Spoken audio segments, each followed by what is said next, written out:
Hello, how is everyone today? So, hi Crow, as well, let me just say this, hi Crow. So, I had to change my stream from 10 p.m. today to this morning because I got to the ND campaign that at 11, so I would not be streaming for 1 hour. And I couldn't stream earlier, so we are doing it in the morning instead of the noon. There is a lot of cat fur around here. Um, But yeah, we are back with our visual novel stream. We are back with Dark Knights. This time we are going. I can close my lights. This time we are going to a new route. We are going for Zeikun's route. I don't know what is going on with him because in this case, in this visual novel, we don't interact with the other guys. So I have no clue how it is, what to expect, so without further let's just switch and go.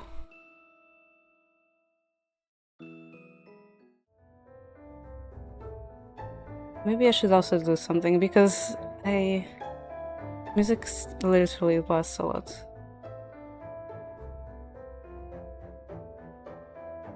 Sometimes the music is really loud, other times it's really low.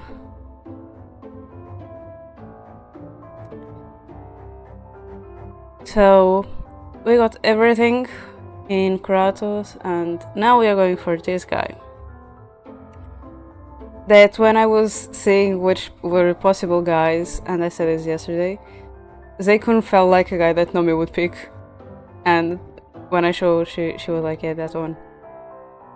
I think it was ours, yeah. And these are all the endings and achievements that we got.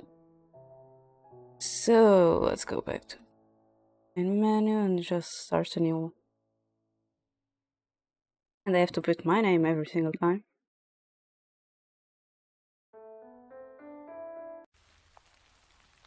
I should have gone home earlier. My shoes are getting soaked. Everything is so boring these days that I keep losing track of time. Staying at home does not help, though I often go out. The library is one of my favorite places to visit because it has so much for me to discover. Even then, there is a limit to what I can do there. I wish something interesting would happen in this village every once in a while. Anything that would kill my boredom. I often pass by this mansion during the day, but this time it catches my attention. I wonder when was the last time anyone visited this place. No other house in the village looks as lonely as this one does. From afar, it looks grand. If I had to guess, it was probably built over 2 centuries ago. The atmosphere changes as soon as I approach the house. The whole building is surrounded by a veil of thin mist.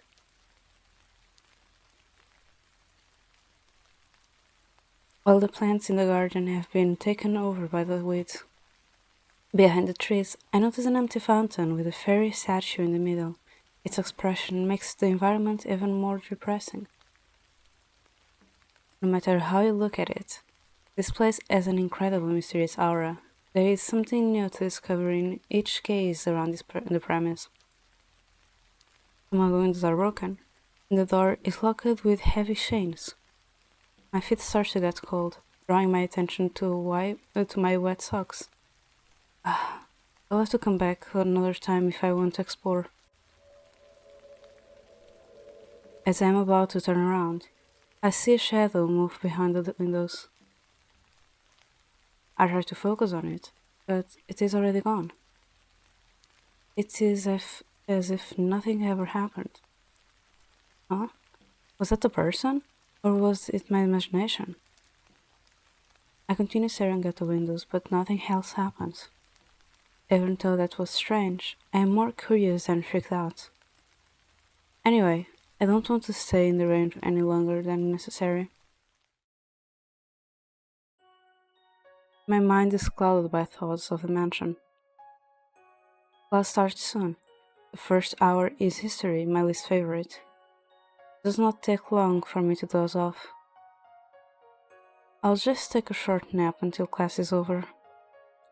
I won't miss much anyway. When I finally opened my eyes, school has already ended. Slept through all of my classes. I should be reprimanded for it, but my teacher, Miss Blanchett, does not usually mind. He gives me special treatment because he knows I live alone, and there is no one for him to rat me out. Perhaps I should not do that so often. My classmates all look at me with resentful glares. I notice assignments lying on my desk, history and chemistry. The Blanchett gave us more homework than usual. I can't get any more boring than doing the same assignments over and over again. It seems like the other students have already gone home. My friend didn't even bother to wake me up. I'll get back to them for this. No, I feel too lazy to get up. Once I'm already... I can't read today, I don't know why. Once I'm ready, I start to head home. Even though I am walking in the main road, no one is around. It is unusually quiet today, and after that, what Leo just told me, I'm feeling especially on edge. My footsteps echo in the silence of the empty street. When I hear another set of footsteps, I glance back, relaxing, when I see it is only a boy from my school. I look up at the cloudless sky and yawn. I know what you're... Even though I haven't done anything today, I feel so exhausted. I want to jump back into bed. I take a few turns. Maybe a coincidence, but the boy behind me seems to be following me. I have been walking very slow this entire time, though he should have passed me by now. Huh? I should test him. There is an easy trick to find out if someone is following you or not. If I turn 3 times clockwise or counterclockwise at forks in the road, I will walk in a circle. If the other person does that too... Oh my god. It means they have no destination. Enter a small alley. I take a turn. I turn once more. And again. Now, if he's still following me, I will know it's just not a coincidence. Right on cue, I hear the boy's footsteps behind me. That guy still following me? It sure is interesting. I speed up, trying to get him off my heels by taking more turns. All of a sudden, my arm is grabbed. I abruptly stop and turn around. It seems that my stalker has caught up with me. Oh, it's just a first year. Hello, we don't know each other, but we go to the same school, and I just want to ask you something. What is it? Well, will you go out with me? No.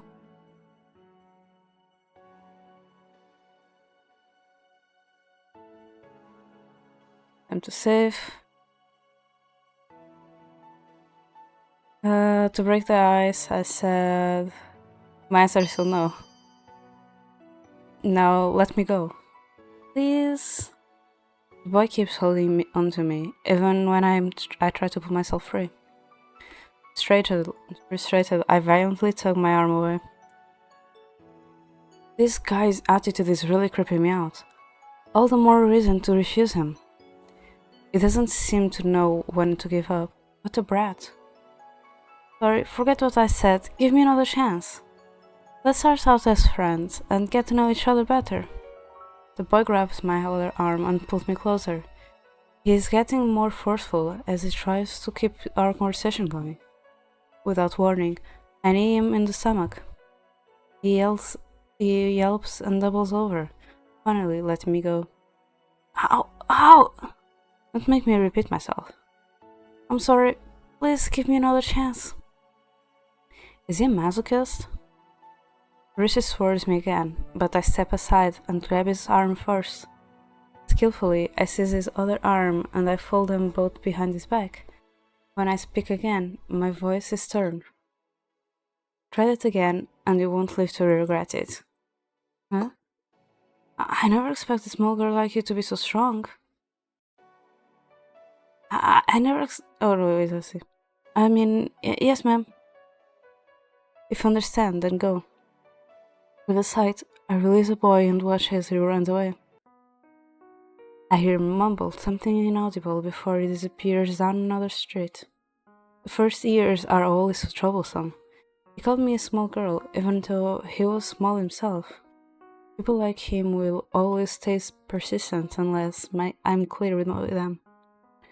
Maybe I should report him to the administration. Well, I probably rough him up enough to teach him a lesson. Once I get home, I go to my room.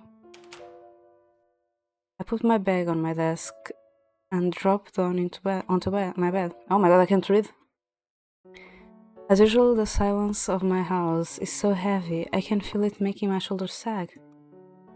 I live alone because my parents work overseas. They are usually busy, but they still call me whenever they can.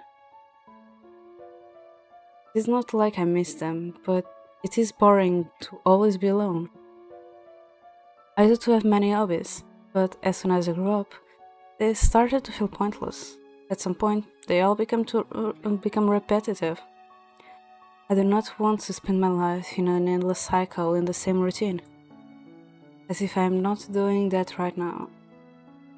For the time being, I'll just stay as I am. This village has always been quiet. Aside from the same holidays every year, there is not much going on. I wish something exciting would happen. Actually, perhaps I can make my own excitement. I can try something new. Unless my fate has already been decided for me. If I could, how would rewrite this boring village? I think I forgot something. There was something I wanted to do. Ah, that mysterious mansion. So sleepy right now. So tired. My eyelids feel heavy, and before I know it, I'm fast asleep. Next day. Viviana? Viviana? What is it, Ikuya? Did you get into a fight with another student yesterday? Why do you ask? There's a rumor that you rough up There's a rumor that you rough up a freshman yesterday for no reason. Seriously? That brat. I should have reported him. Of course, I'm on your side. I don't believe you'd do such a thing. Part of it is actually true, but to be fair, he was stalking me and being very forceful, so I simply defended myself. A dark-haired boy walks toward us. His name is Leone, like Ikuya. I met him in primary school. Viviana, there's a difference between self-defense and assaults. I doubt Mr. Class President will ever understand. They really remind me of a wild rose. I grow roots in this place. I die of boredom. Oh, this reminds me of that time from 2 years ago. You know, when he beat up those seniors? It wasn't like I wanted to do it. Besides, I only got involved because they started hazing all the freshmen. Not my fault, I couldn't hold back. Try to be nicer to your fellow students. Fine, I'll do my best. You should care more about your reputation. Aren't you afraid that you won't be able to make friends now that the rumor is going around? I didn't intend to make friends with the freshmen, anyway. I always am so bored. Meeting new people or falling in love will make your life more exciting. No comment. Shortly afterwards, we begin to prepare for our trip to the forest. Our history teacher will be our guide. He supposedly wants to show the class a monument we learned about in class. He claims pictures in books are nothing compared to the real thing. The monument we will be visiting is only a 15-minute walk from our school. Ikuya is clearly not looking forward to this trip. She has been holding my hand tightly the whole time. Everyone, don't stray from the path. You don't want to get lost here. Make sure not to disturb the wildlife either. Yes, this field trip turned out to be even more educational than I expected. I've never seen this place before. Well, not recently. I got lost during a class picnic once when I was in primary school. This looks different from what I remember. Yaji, have you heard about the demon in the forest? Yeah, everyone in my neighborhood is talking about it. Apparently, the rumor started after some tourists went missing on a trip there. Do you think they're true? I don't know. I've never seen a demon before.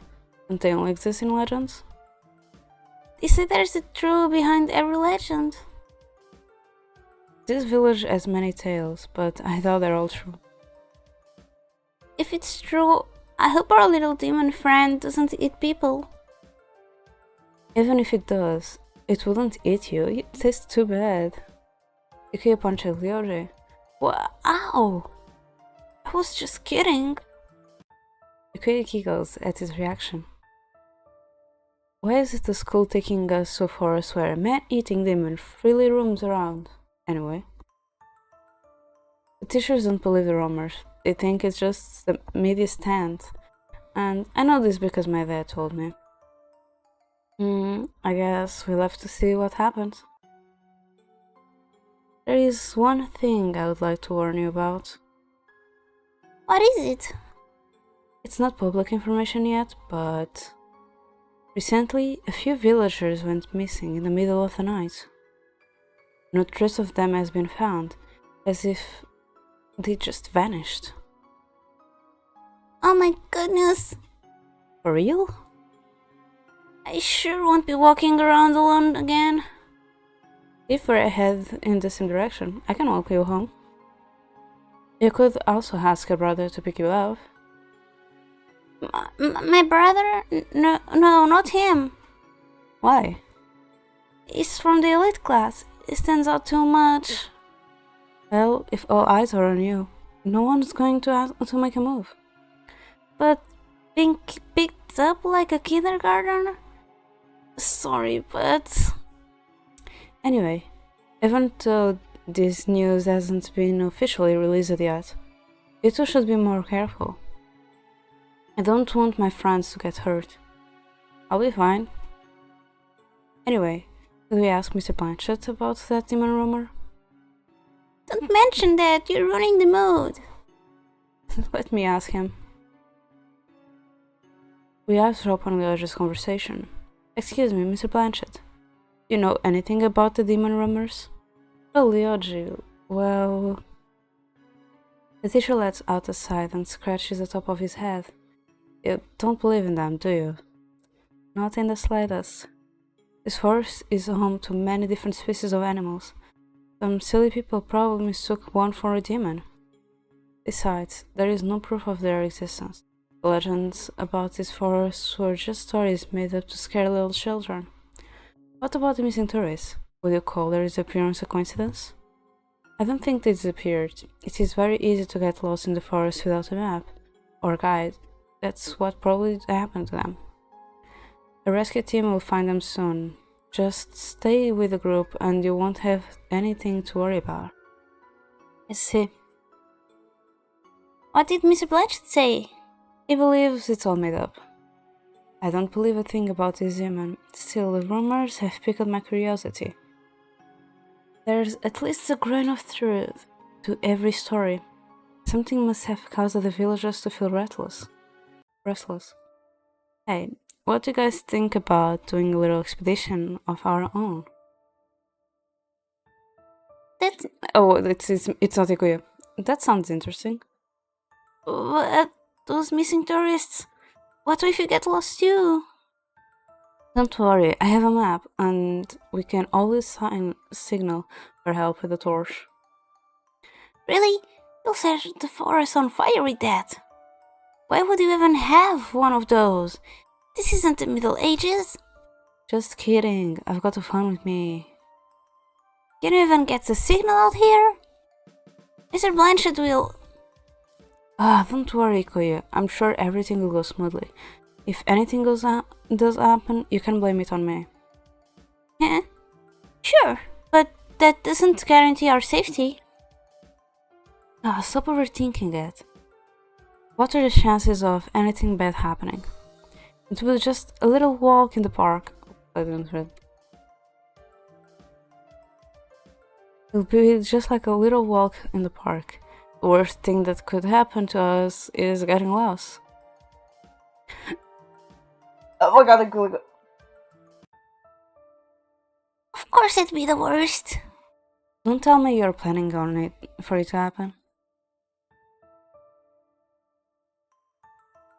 Nah, it just occurred to me. I haven't been in to the forest in a while. This place looks worse in my memories. Yeah, this place looks too nice for a demon to live in. While we are here, we can look for the missing tourists.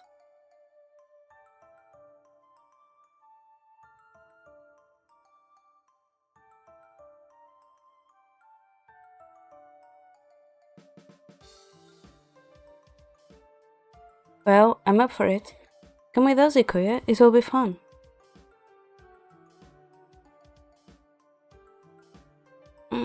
Fine.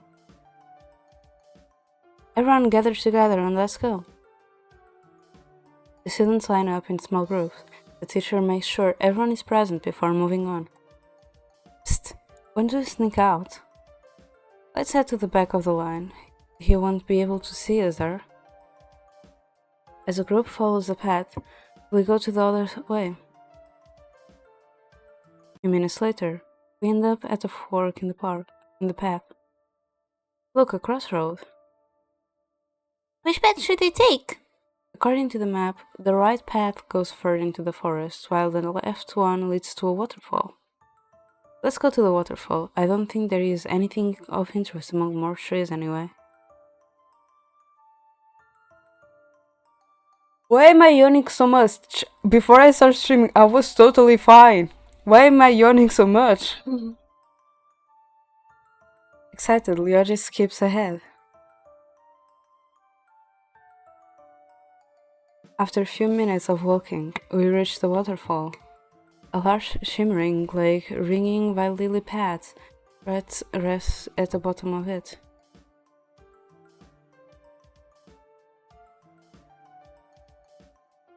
The cliff face of the waterfall also has a path of rocks lined along it, providing easy access to the other side of the water. The water is so clear I can see the bottom. Wow, it's huge! The water looks so sparkly, I want to jump right in. You get excited over the simplest things, don't you? There might be dangerous animals or bacteria in the water. If you jump into it, you'll probably be eaten alive. Boo, you always ruin my fun. Lady chuckles at her reaction. I take a closer look at the lake. I can hear the sound of birds singing, but there does not seem to be any other animals around. These rocks could serve as perfect seats. Diviana, come over here. I'm going to explore for a bit. I'll be back soon. We'll be waiting here. Don't go too far, okay? I know, don't worry. I skip over the right side of the waterfall, trying to see what may be behind the stream of water. To my surprise, there seems to be a hidden cave. From the corner of my eye, I notice a shadow moving in the bushes. It moves so fast that my eyes cannot make out what it is. It does not help that I was not paying attention. Whatever it is, I'm pretty sure it just went into the cave. I look towards the entrance and notice another path of rocks leading inside. Curiosity gets the best of me, compelling me to take a look. I carefully make my way across the rocks. After I manage to get behind the waterfall, I peer around the cave. I cannot see anything in the darkness. The sound of falling water echoes around me. I wish I had my phone with me, so I could use it as a flashlight. What could be back there? I know I saw something happening a moment ago, but I can't see anything. Was it just my imagination? I tried to shout, but the sound of crashing water overpowered my voice. As I walked deeper into the cave, I tried again. Hello? Is anybody there? I call out a third time, but I can only hear the echo of my voice. I hear footsteps behind me, surprised that I turn around. Shadow stands at the entrance. Who is there? I can tell from the person's build that he is a man, but due to the darkness, I cannot make out his facial features. Who are you? I shout again, this time louder. Who are you?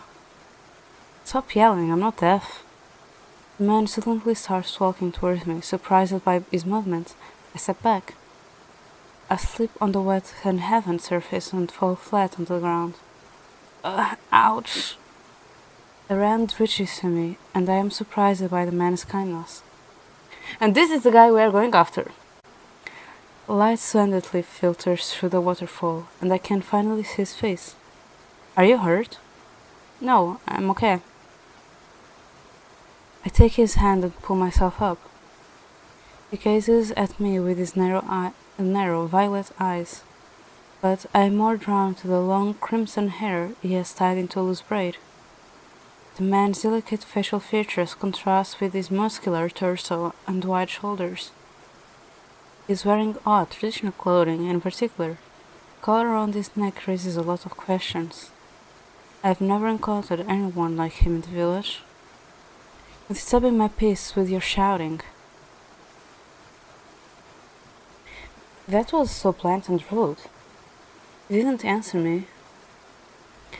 I'm guessing you're one of the tourists. Tourists? Can't you see I'm a student? How did you discover this cave? Are you lost?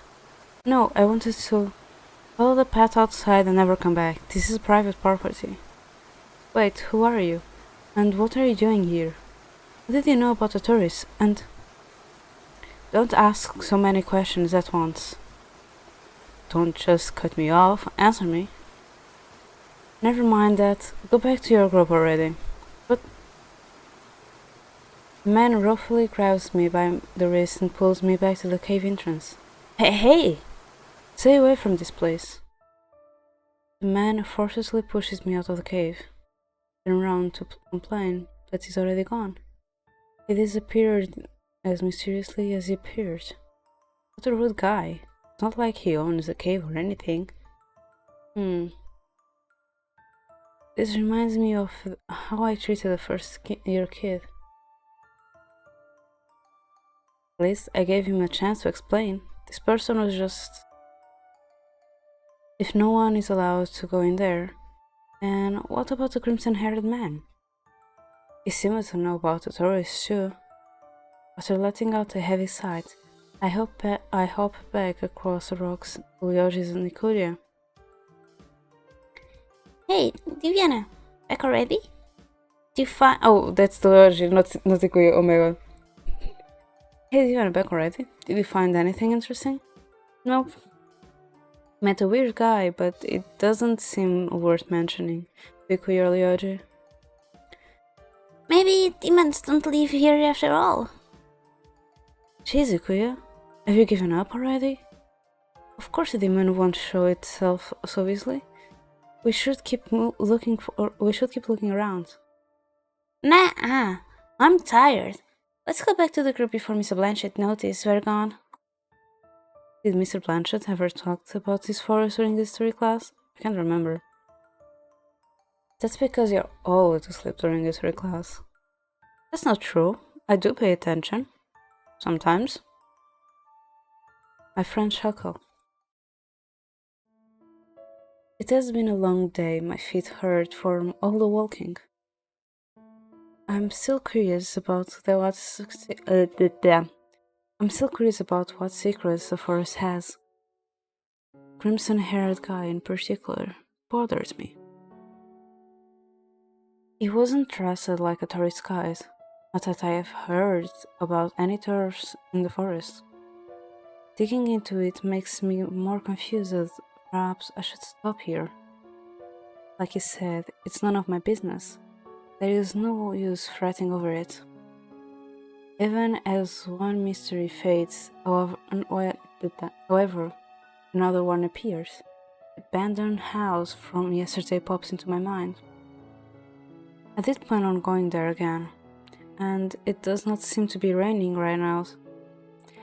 I glance at the time. It's 8 p.m. It is already dark outside. My feet still hurt, but the house isn't that far. I grab my jacket once I decide to go. The streets are completely empty, making the village seem like it has been abandoned. Everyone must already be home from work or school. A few minutes later, I reach the old house. It looks exactly the same as last time, even though it did not rain today. It is still surrounded by the weary mist. The previous owner must have been very rich for the construction of this mansion, especially with all its fine details. It shouldn't be a problem if I look around. The house looks larger and older now that I am close. I inspect the big chains locking the doors. They are not old and rusty like I expected. They seem like they were put on recently. Perhaps the residence as a new owner? Suddenly, I hear a sigh from behind me. I quickly turn around to locate the source of the sound. There is someone sitting on the edge of the fountain. He blends so well with the dreary mist that I had not noticed him when I first entered. I slowly approach the man. Up close, I notice he looks near my age. He is mostly likely from the same school as me, but I have never seen him before. His uniform design is not one I recognize. Perhaps it's part of Elite's class, like Ikui's brother? Each Elite student wears a custom-designed uniform, making it difficult to be certain if they even attend our school. To complement their unique uniform, the Elite class also has special rules, but I never bother looking into them. Its members hardly appear at school, so only a few of us have seen their faces. Needless to say, there are many rumors about that class. According to Ikuya, you need to have very high grades to qualify, but there might be more to it than that. Many students envy that status. Hello? The guy flinches and looks at me startled. Sorry, I didn't mean to scare you. Oh, I do not mind. My apologies for not noticing you earlier. May I sit here? My guest? Could it be the shadow I saw yesterday? You come here often? It sounds like a cheesy pickup line, but I don't know what else to say. I do. This place has an interesting atmosphere. He looks away from me. The warm copper of his gaze is thoughtful. Something about him feels off. I'm not sure, but is he sad? I can't really read his expression. What about you? Well, I can't tell him that I saw something strange here the other night and I came to investigate.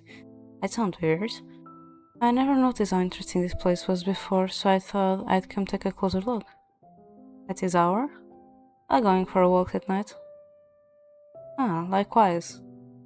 The man's expression clears up and he smiles. Would you like to go for a walk with me then? Sure. It's odd that someone would offer to go out for a walk with the person they just met. Does seem friendly and polite though. He stands up and we follow the path through into the garden. Oh my god.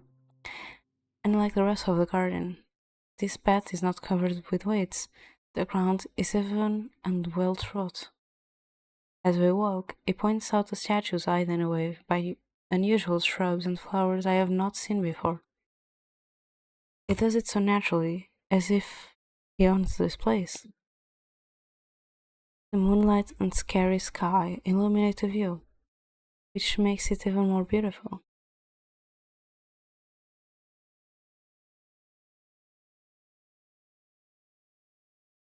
I just looked up music again.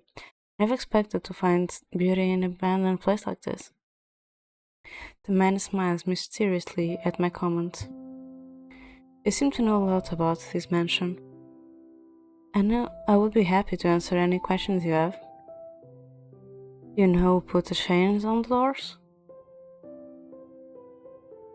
His eyes swivel away from mine again.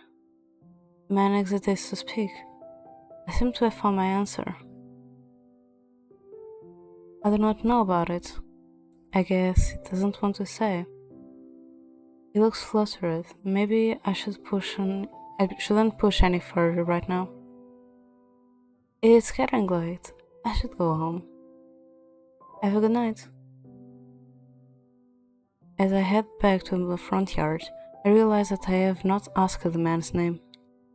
I turn back and try to find him, but he's already gone.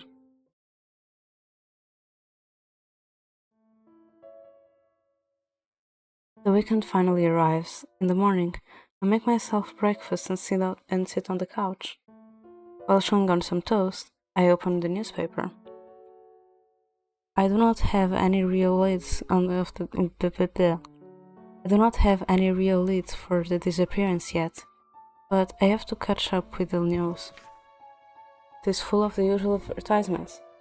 Now, it actually has decent news articles. I browse through, hoping to find something interesting.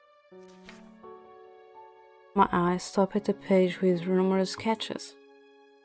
The reports of missing persons are increasing. In just a few days, it has reached the point where the police can no longer suppress the public's outcry. I study their profiles and try to find a communality, but there does not seem to be one. Age, gender, appearance, occupation, address. No, nothing adds up. This is going nowhere. I recognize some of these people, but I don't think they knew each other. Then again, if it was that easy, the cops would have solved the cases already. I doubt people disappear without a trace. They must have gone into hiding or were kidnapped. The thought of someone I know suddenly disappearing is scary. These crimes, or whatever they are, have to stop at some point. How long can this go on? I flip a page and find an article about an attempted homicide. The local reported that she heard a distressed scream late at night. According to her, the attacker ran off when she reached the scene. She also stated she managed to take a picture. When she noticed the victim was still alive, she called the emergency service and waited for the ambulance to arrive. Witness: I can't believe someone did such a human thing. This is unforgivable. Further details of this case are below. Attached to the article is a blurry photo the witness took of the suspect with her cell phone. Nothing more, their appearance is distinguishable. Nothing about their appearance is distinguishable. It will be difficult to identify them. The description says the victim had been missing for a week before the incident took place. I put the newspaper aside and take a sip of my tea. News really spread quickly in this village, no matter how grisly it is. Rumors pop up just as quickly. I would not be surprised if people are already talking about who that hacker might be. While distasteful, those same rumors become trails that lead back to the criminals, allowing the crimes to be resolved just as quick. I want to help track down these people, but I'm not sure I'd make a difference. For now, I should keep an eye out for anything suspicious. I absently ate the rest of my breakfast. I should take a walk to clear my mind. Going to the park sounds like a good idea. I look up at the bright blue sky. Gentle winds blow the puffy clouds about. As I walk down the road, an advertisement on a building catches my attention. Wanted exorcists. Exorcists? Do ghosts even exist? Announcement. Recently there have been sightings of ghosts within the village. We are looking for exorcists to deal with them. Seriously? I don't think anything remotely supernatural has ever happened here, and now people are supposedly seeing apparitions? Sightings of ghosts, sure. The park is practically empty despite it being in the middle of the afternoon. There is only one other person, a boy, on the entire block. He seems to have noticed me too, but I do not pay further attention to him. I sit on the nearby bench and close my eyes, enjoying the silence. Weird things are happening in this village. It's interesting, but a bit concerning too. I hope Liorj and Ikuya will be safe. This is my day off. I didn't come here to find new things to worry about. The wind blows gently on my cheeks while I enjoy the warm sunlight on my skin. I clear my mind of all thoughts and focus on my breathing. They say this technique helps to relieve stress. A moment later, a figure blocks the sunlight. I open my eyes to notice a silver-haired boy standing in front of me. Excuse me, miss? Yes? Can you tell me where the haunted house is? Haunted house? I've never heard of one around here. I'm sure it's supposed to be nearby, but I can't find it. I recall the advertisement from earlier. Only exorcists or horror junkies would actively seek haunted houses. He looks too young to get a job, but the alternative seems more unlikely, even his innocent demeanor. Why are you searching for it? Are you an exorcist? The boy looks confused, blinking innocently. No, do exorcists normally live around here? I don't know, but I just saw an advertisement looking for applications.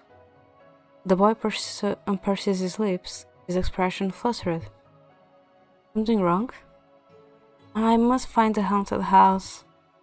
Before I can say anything, the boy runs away. I wonder what that. I wonder what that was about. I pull out a booklet from my pocket, and start to read. This is a romance novel that I borrowed from Ikuya. Even though this genre is not my cup of tea, she insisted that I would enjoy it. I expected it to be something cheesy from the start, but so far nothing romantic has happened.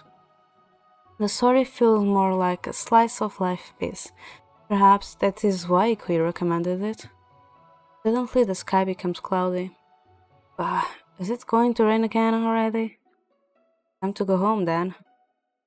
As I'm leaving the park, I notice the boy from earlier lying on the ground, his face against the dirt. Did he collapse?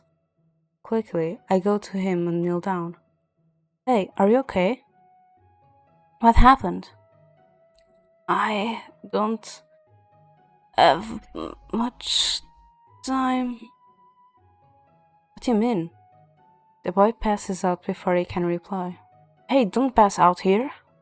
What should I do? I panic as I look around, but nobody else is in the park. I have no way of placing an emergency call. Thankfully, it does not look that bad. I have no choice. I can't leave him here when it's about to rain. The clouds become darker with every passing minute. When I look up, I feel cold raindrops on my face. I manage to carry the boy to a dry spot under a tree before the rain starts pouring. I am surprised by how easy it is. He weighs less than you would assume by looking at him. Why did he faint? Does he have some sort of illness? Maybe I should take him to an hospital. Well, it will have to wait until after the rain stops. I don't want to risk him getting any sicker. The rain creates a curtain around the tree. A few drops sneak between the leaves to land on us. What an unlucky day. I bow my head to look at the boy. Aw, he has such an adorable baby face. How could he be? How old could he be? I bet he's way younger than me. His hair looks so soft. I want to touch it. Just then, the boy slowly opened his eyes. Hi, Zeph. How are you?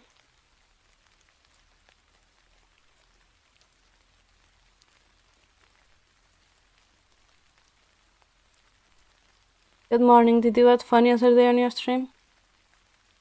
Are you okay? Enjoy the rest of your day, because on the how you are making your days is like the end of your day, right? The man mumbled something before closing his eyes again. Hey!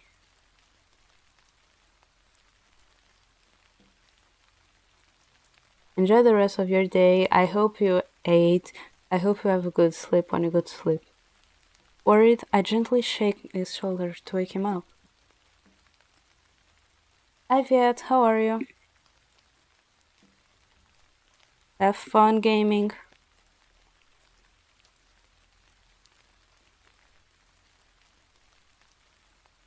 He immediately opened his eyes and crawls away from me. So sorry, I thought... Oh, it's you. Right.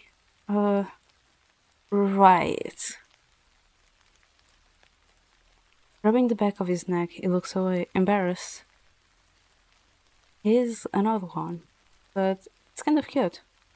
It's okay. You feel better? Yes, I'm fine. The boy fixes his scarf and pats down his hair. He beams reassuringly at me.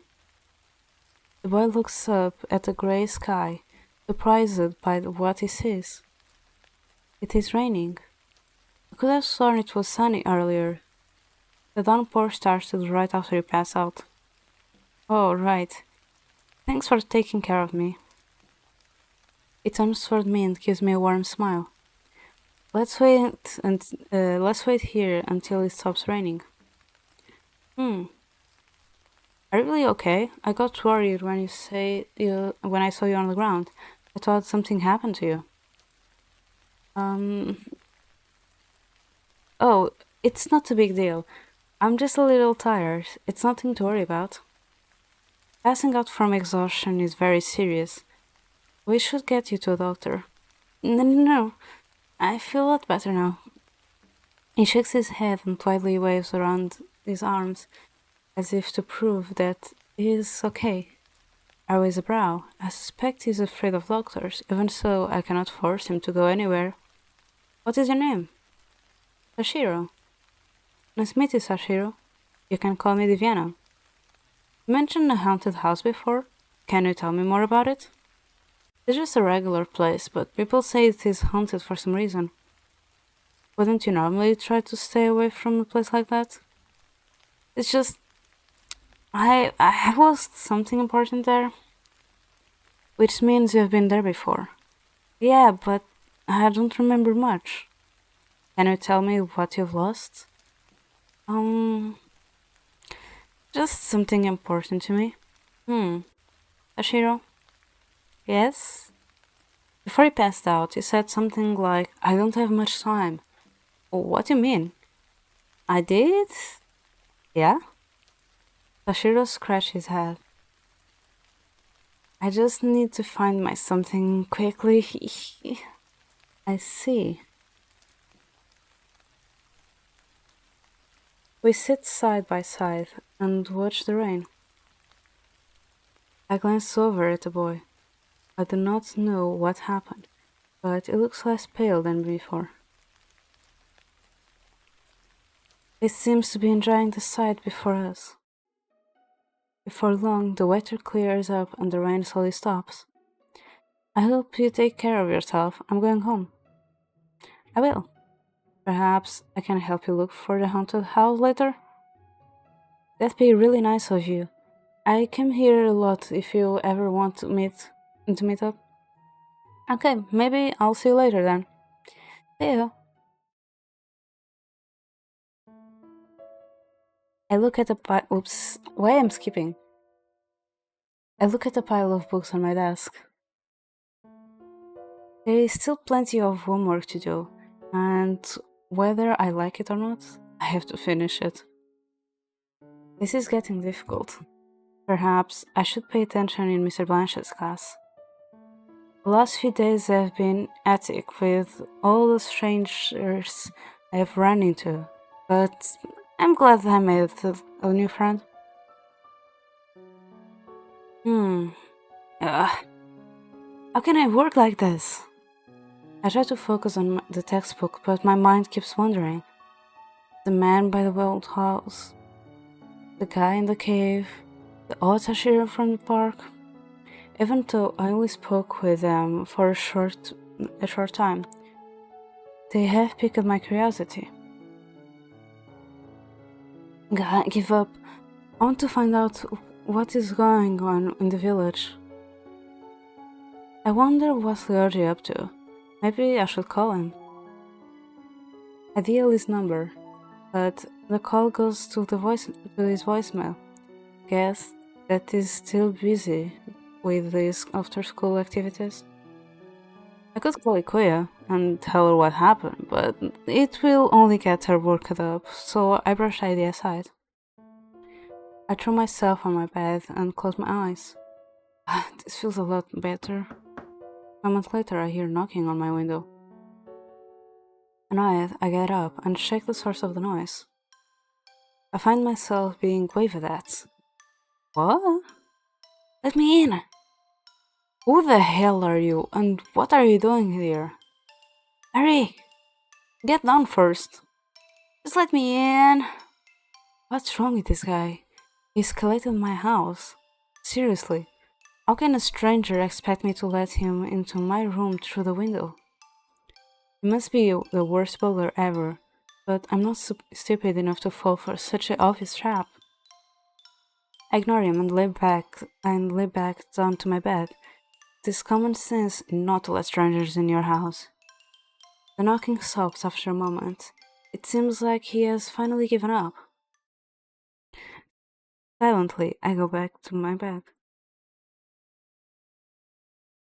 I cannot help but worry about what happened to the guy clinging to the side of my house. Maybe I should check on him and get a ladder or something. I lean outside of my living room window and look up. Strange, I can see the window of my room, but there's no one outside. I shrug and turn back, going to my room. I am shocked by the sight of a man laying on my bed. Oh my... How? You? Huh? How did you get in here? Are you a burglar? I'll call the police. I frantically search for my phone. Within a second, the man has me by the wrists and pinned me against the wall. Hi, Zeph. Yep, I forgot that entrance. Hello. Hi. Let me move you. You are really close. You are really away. Share your screen.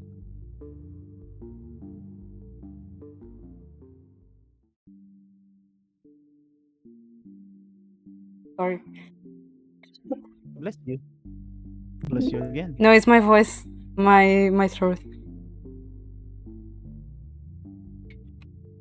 Take some water. I was. Let me put a plushie to you. Yo, I get a plushie? Let's go. Yeah. It's an Animal Crossing one. Oh, I'll take it. I love Animal Crossing.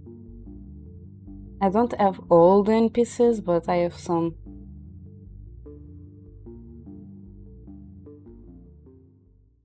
It's like Okay. long cat version of Animal Crossing characters.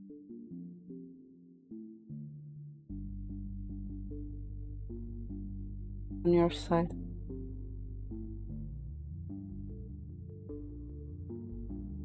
Yay! You want to voice the guys in the game?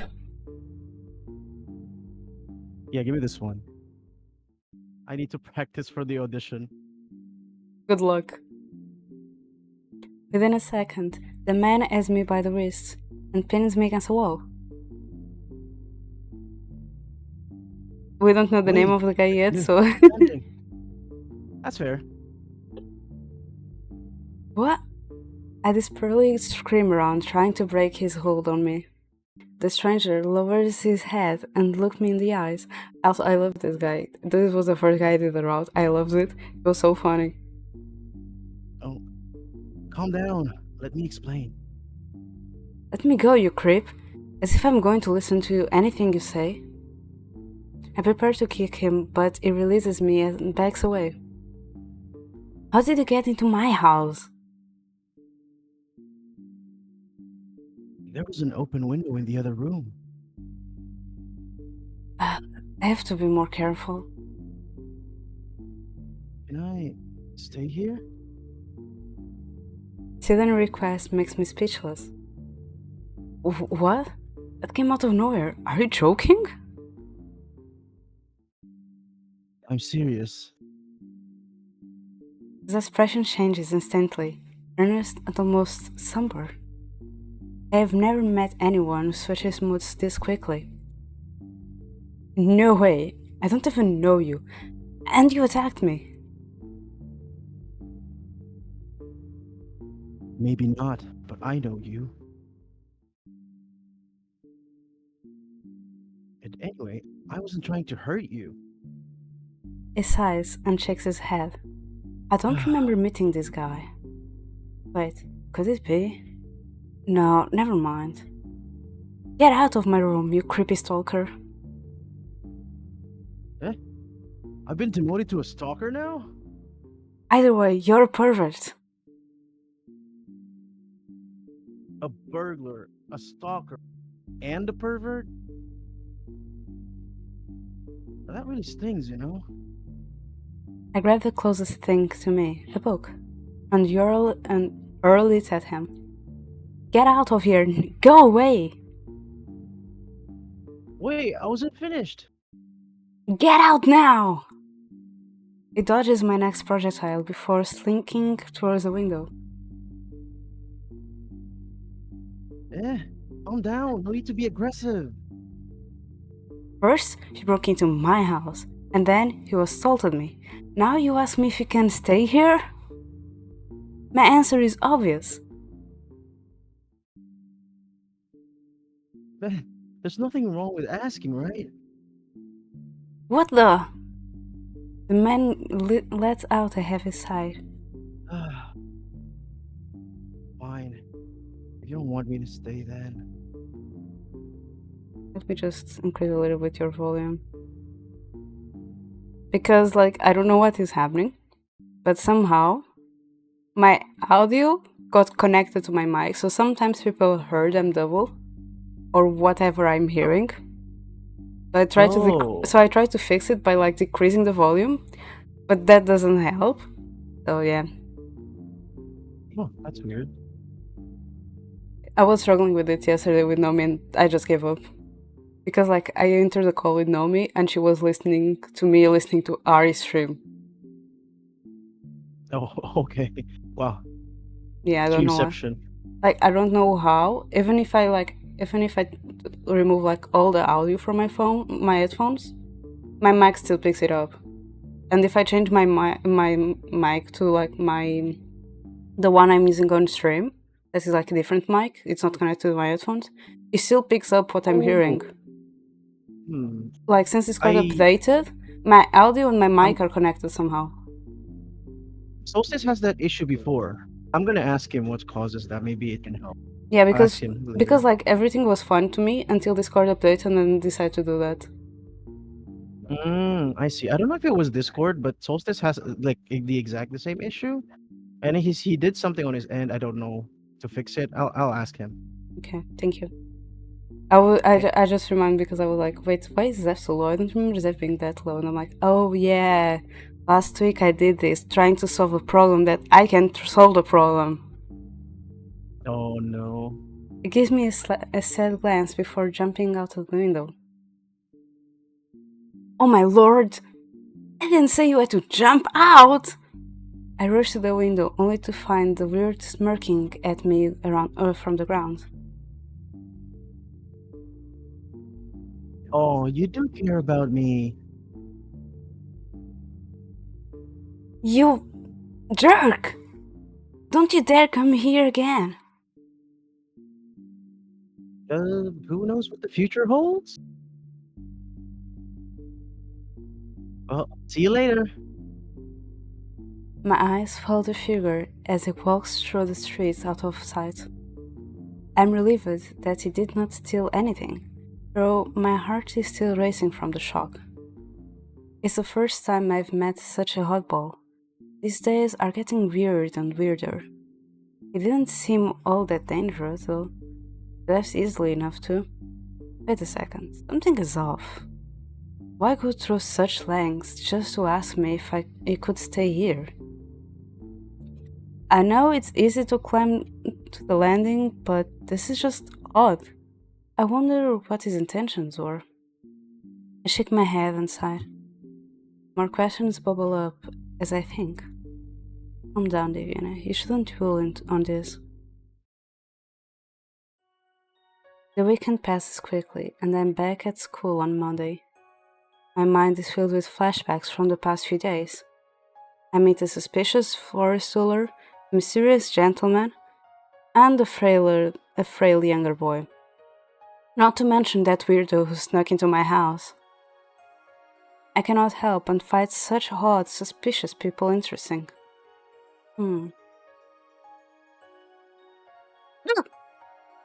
Ah, Ikuya!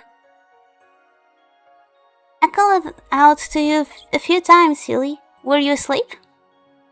Sorry, I didn't hear you. Wait, the MC is a guy or a girl? I'm It's a confused. girl. Okay. It has booba. No, I mean you. Oh, You as in you, the character. I'm a girl. Okay. You should try to stay awake during class. But the lectures are boring. Mr. Blunter is so repetitive. Oh, really? He explained some useful things this time.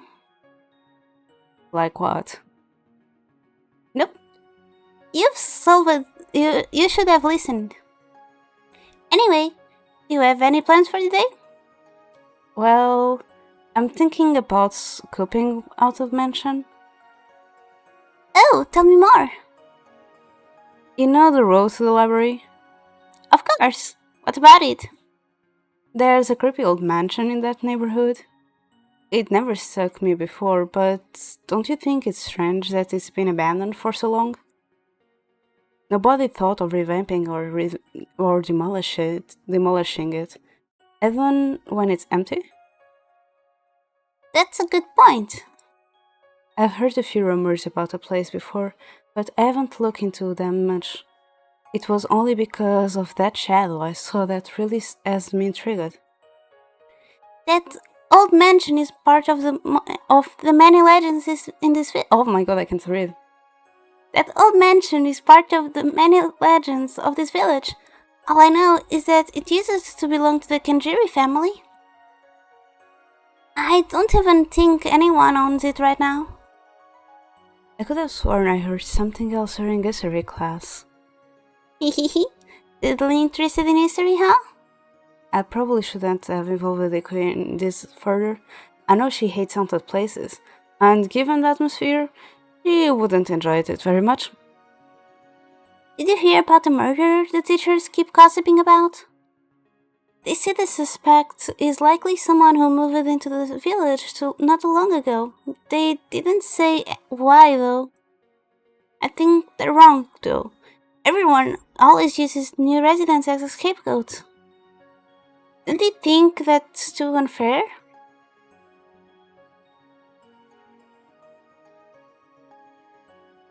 It's the guy. Oh damn. Okay. Oh wow. This is like my character. What? Yeah. Leoji. What's his personality? It's just like a guy friend. Like, it's basically you. You know, it's Oh, basically really? you. Yeah, it sounds a lot like you. Okay, let's give him a Saikuno voice, I guess.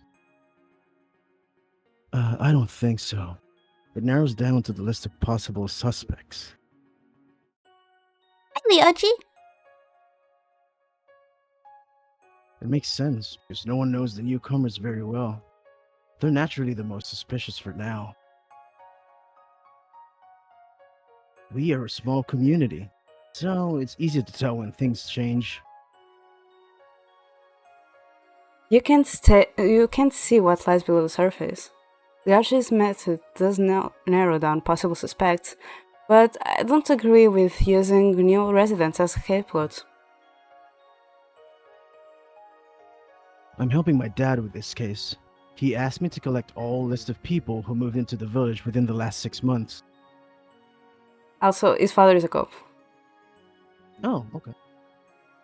If anyone comes in mind, let me know. It'd really help us out. I don't really agree with your method, but I'll let you know if I think of someone. Thanks for the help. Viviana, you can stay over at my place while they are investigating? You live alone, right? You should seriously think about it. Yeah, I'm fine. Thanks for the offer, though. And now the opening starts. That was the opening? That was we just got Was the the prologue? Yeah. Cool. That is the main character, by the way, the one that you just saw. The pink-haired girl? I see. Red hair, yeah. じゃない鼓動のわけでもなくて全ての隠し事よ叫びじゃない大丈夫っていうわけさえないけど Oh, so those are all the guys. Quite a Yeah. lot. Are they It's all for- available for It's only 4 guys. But each guy has like DLC, I 4 assume? different. Each guy has different. It's 4 different endings. The other people you saw appearing like with a name, like the silhouette and the name, are like Yeah. side characters. Ah, But on the DLCs, they are releasing more 2 routes. That is Shane and Roya. That will eventually bump into them. And they said they would also add like more 2 secret ones that I don't know, like they are secret. So. what is the story about? I'm still trying Yeah, to I guess figure it's that about out murder? because it's like mystery. Oh. It's literally mystery. Oh, okay. Like from what I saw, because I saw what the creator put on the HIO. Like they say like if you want to get a hint of what is going on, go from Kurato, Zeikun, Sashiro, and Junur. That's what I'm doing. Like Oh, there's a sequence. yeah. Otherwise, if you just want like to, you can just pick the guy that you feel like the most, or if you don't want a hint, do this order instead.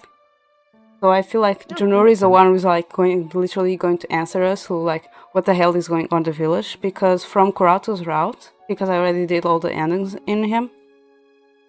So Oh, you already Kurato, finished him. yeah, Kurato is investigator.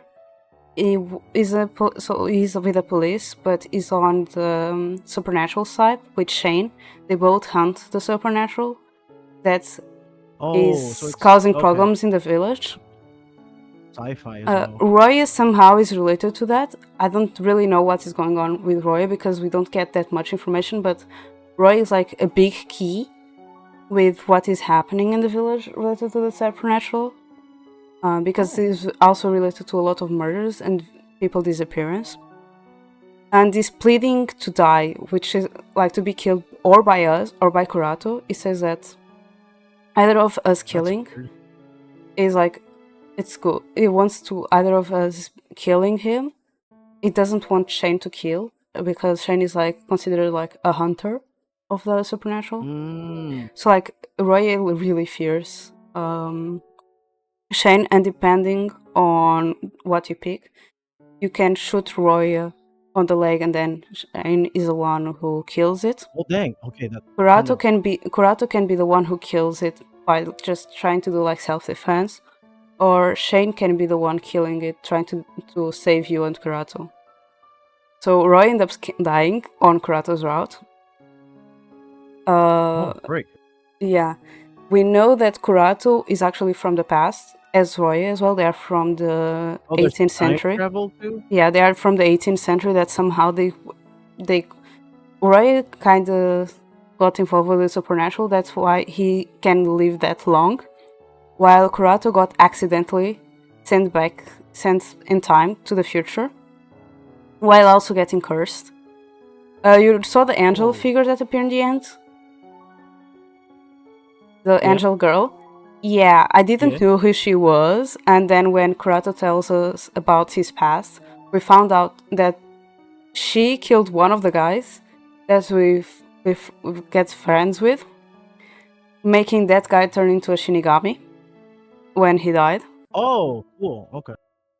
But yeah, and he was while she was going after Kurato, the guy that was trying to deal with her eventually sent Kurato in time because of it. I don't know who the guy is. Like, they talk like they know, but we don't know who the guy is. Dang. Okay. We found out that Chunuru is Roya's brother, so like one of the dateable characters. Like the last guy that I'm going to do the route is actually related to the guy that is involved with the disappearance. Lace and Jace are guardians of hell that came to the village. They literally tell us that they came to the village to hunt zombies that are going around and causing chaos. But there is not only zombies going around and causing chaos, and yeah. And it starts being impossible as well. There is a lot of like things going around with the supernatural. Oh my god.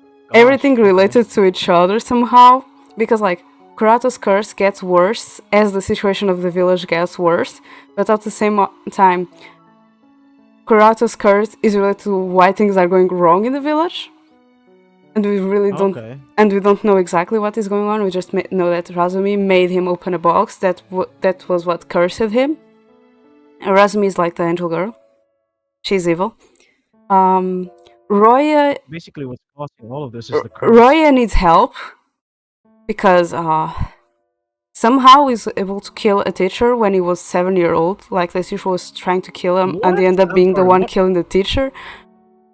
And then somehow we said that some people assume that he is a vampire because he could stay young and survive that long. So like something, and then he asked us to kill him. He like literally plead for us to kill him. So we don't really know why that happened.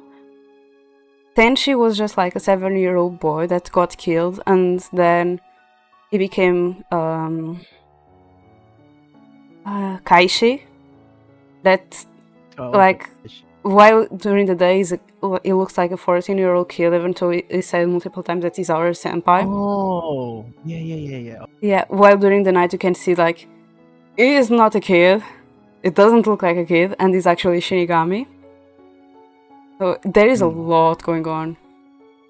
I think that we don't know anything about Ikuya's brother besides that he's from the elite class. But there is you have normal ending and romantic ending on Kurato. On the romantic ending, nothing happens like during the party. What happens outside of the party, and Ikuya attends the party because with her brother. However, on the normal ending, Ikuya does not attend the party because her brother told her that he had a bad feeling and they should not go to the party, and there is a zombie attack on the party. On the school party. Oh, okay. So and a lot Sure of this is and like okay to every stream. yeah, and like every people on the elite class somehow are related with the supernatural. And Ikuya's brother are part of the elite class, so I'm like, he's acting like he doesn't know anything, but I feel like he has more knowledge of the situation and what is going on than he makes it feel, because Ikuya says that he just stays at home studying. And I'm just like, I mean, I don't think that's what is happening. I don't think it's just at home studying. This sounds very similar to the plot of Corpse Party. I don't know. I never played Corpse Party. You've never seen that? I never Good. seen either. No. But yeah, there is a lot of things going on, and you just get hints here and there of things. You still, I need to find more, because at the same time, like, for example, on Kurato's route, you don't interact with the other guys from the route. Like, after I pick Kurato, I don't know what happened to Zeikun.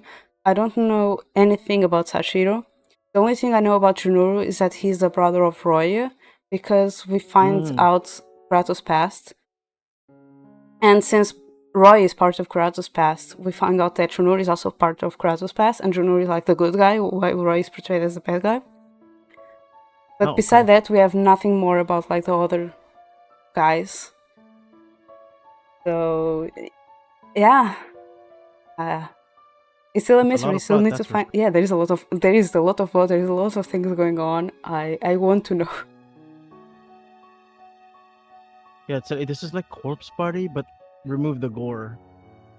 But it's pretty much the similar story. Let me just save so I can show you. Okay. Main. So this is a cutscene. This is like they bullying Kurato as a kid. They wrote, yeah. This is other image that appear. So this is appears on the prologue. This is us being bored in our desk.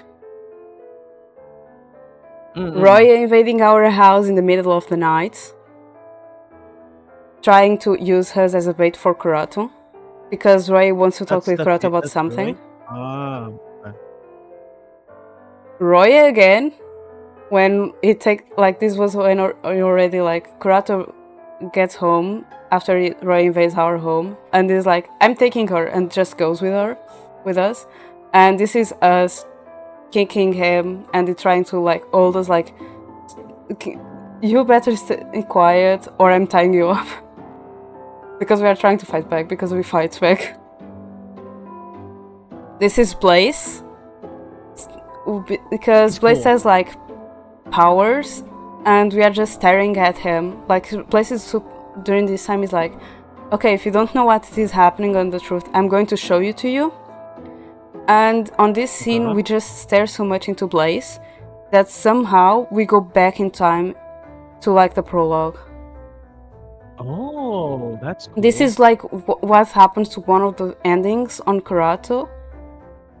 It's like a dead ending, like bad ending, where we just go back in time. We I finish and I'm like, wait a minute, this sounds like a prologue. Then I finish and I start again to get another ending, and exactly the same thing.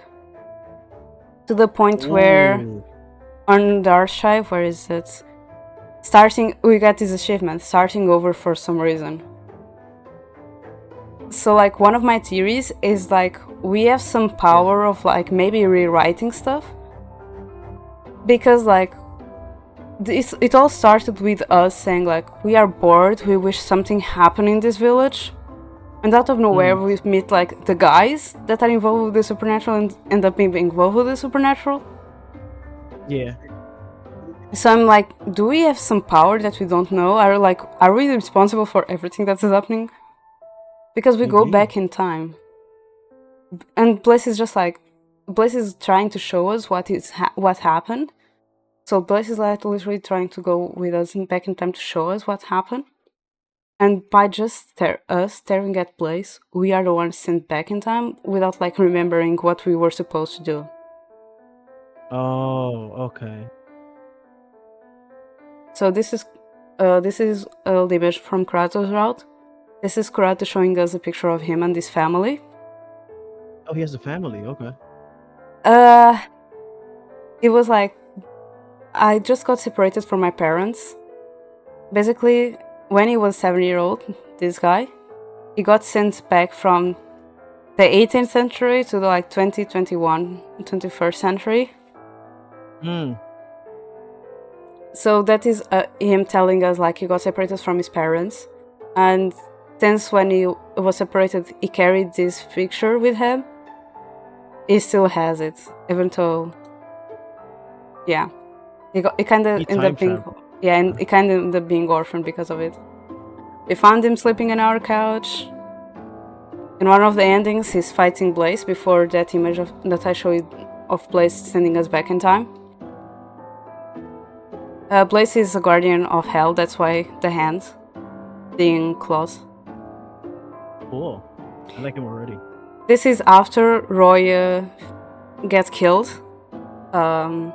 Depending if it's Shane or Kurato killing him. Yeah, which I don't understand. dies? Yeah, which I don't understand why is this image the first. Even because like the next two images that I'm showing you happened before this image, which it's another thing that confuses me a lot. Like this also happens before, this also happens after this, so I don't know. That's weird. Yeah.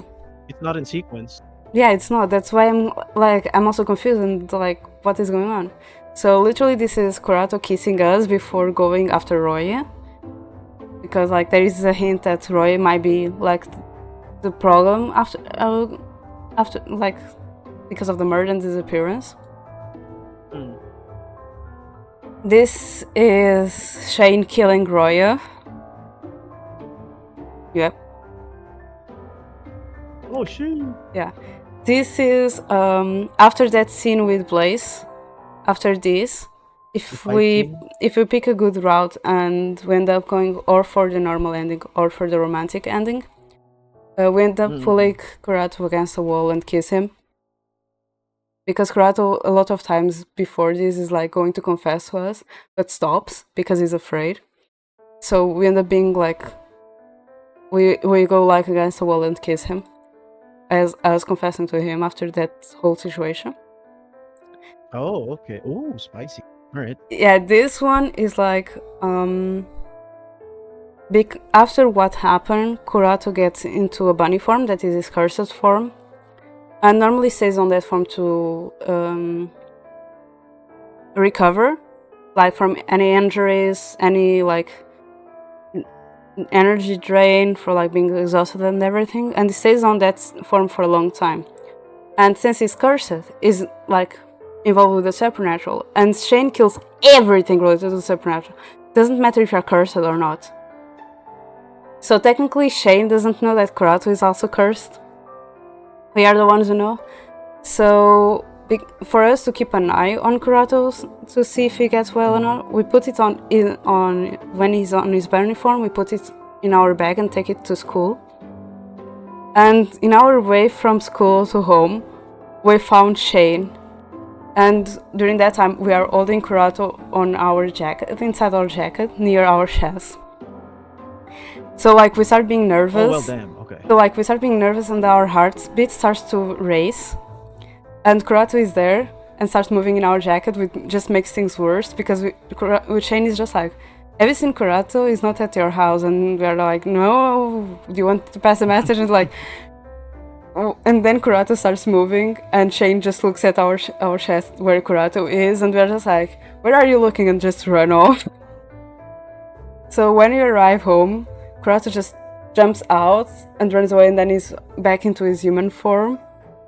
And this is just going to us like, did you have any idea what had to go on that position? I could, and then we just pin it against the floor like, you saw nothing. Yo, okay. That is this scene.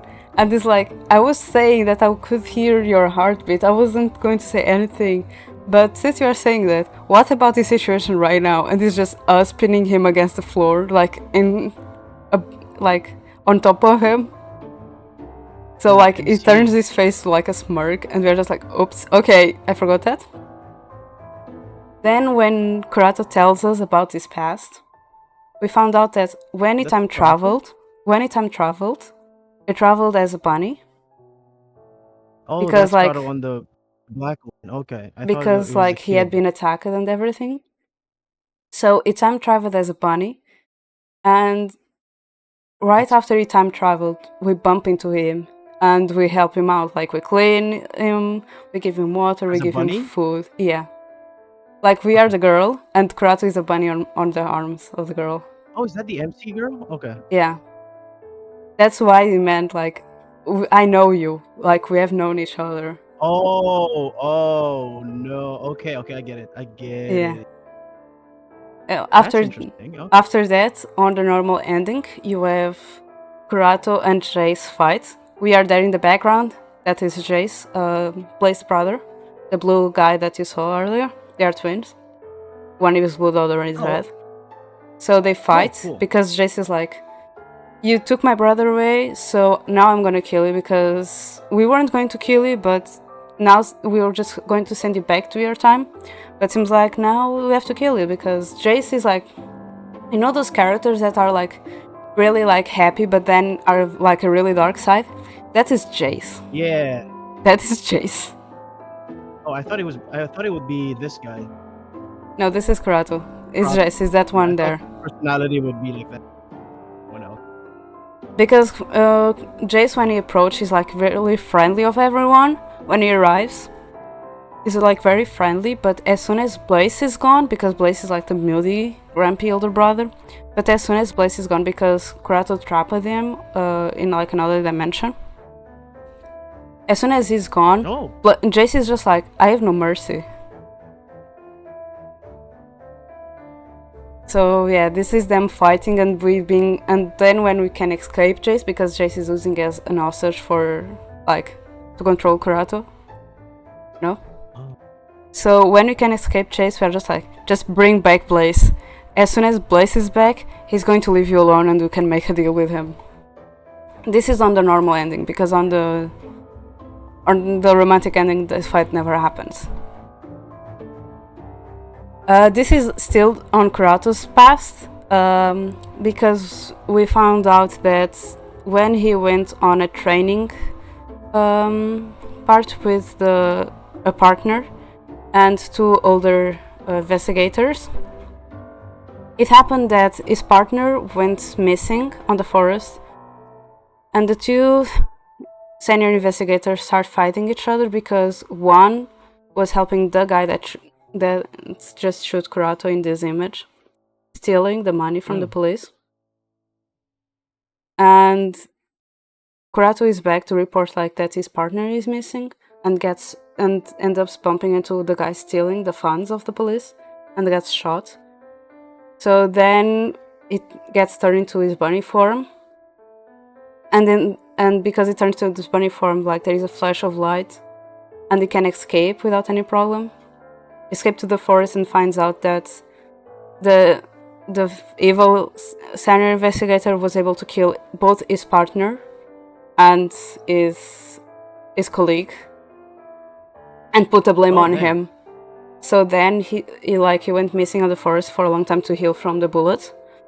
And when he came back, he searched everything to prove that he did not do it, was the other guy, and he was able to find out the other guy and put him in jail because the other guy also had the corpses of his partner, Kurato's partner, and his As partner on the evidence. attic. Yeah.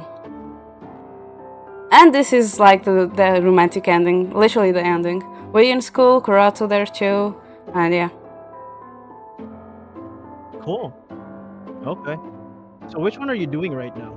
Now I'm going for Zeikun. This guy, Oh. the one that I was like, feels like Nomi would pick this one. Because now is the choice. Like, we have the prologue to introduce the guys. Then we have the opening, and after the opening is when we are just staring at the sky, and it's when we are going to pick her out. I stare at the ceiling while lying on the couch. I think about what Ikuya and Ryoji said earlier. Hi Denka, how are you? Good morning. Hi, Dinka. Someone not from this village. Just in these past few days, I've met 4 faces I've never seen before. Any of them could have moved here around the same time those disappearances started. It's possible that one of them is involved. Oh yeah, by the way, on Kurato's route, he is an investigator of the supernatural, but because our neighborhood is like the most with the incidents where like the people that disappeared or got killed is most for my neighborhood, they start having like guards for each people or for most people, and Kurato is assigned as our guard, like to keep an eye on us. But his methods are like not normal. That was why he was asking if he could stay with us, so that he could keep a closer eye on us and not lying. So he literally like dumps every information. Like, I'm a personal investigator. This is happening. I'm here to be your personal guard. That's weird. What the heck? Yeah, it's just how it works. Very spontaneous. Good luck with classes. Good luck with classes. I'm not going to say have fun because sometimes you don't have fun. Have a good day, Dinka. Yeah. Against my better judgment, I cannot help but want to investigate them further on my own. The excitement is overwhelming. Who should I investigate first? So the odd guy in the forest, that is Zeikun. Why did I think about him? I imagine him standing before me. His crimson hair was remarkable. Oh wait, I need to pick, I forgot. I was just like pressing enter. Wait, it's not going further. I should keep an eye on him. Oh, it's repeating, okay. The disappearance started with the tourists in the forest, after all. He asked me if I was a tourist, so he must know something about them. He also said the cave in the waterfall was dangerous. It can't be a mere coincidence. I'm thinking of paying him a visit. I'm sure I'll find some clues. I grab my jacket and head to the forest. Chapter 1. Visits. And now I save because I like to save after choices and chapters. It is not difficult to find my way. The field trip is still fresh in my memory. Last time I saw the crimson-haired man, he was in that cave. I may have a chance to meet him again if I head over there. I followed the path to the point where it splits in two. Ryoji told me that one road leads to the waterfall and the other goes further into the forest. Which path did we take last time? Oh, this is already the choices. Oh, okay. If I'm not mistaken, the right... I wasn't paying attention to this one. I didn't thought this would be important. Oh no.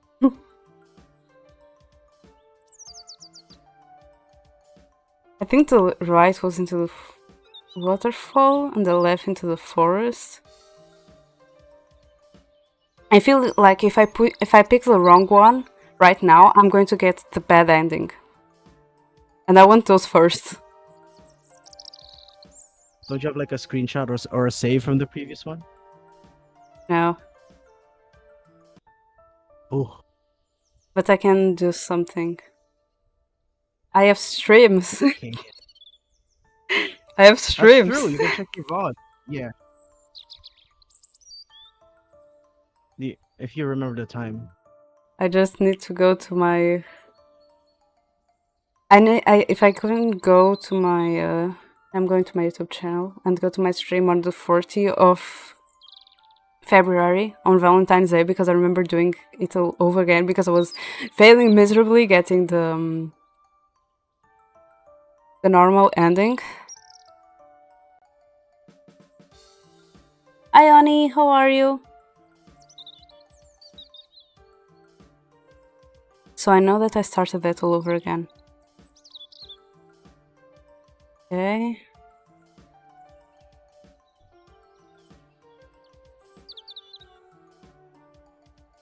Mood.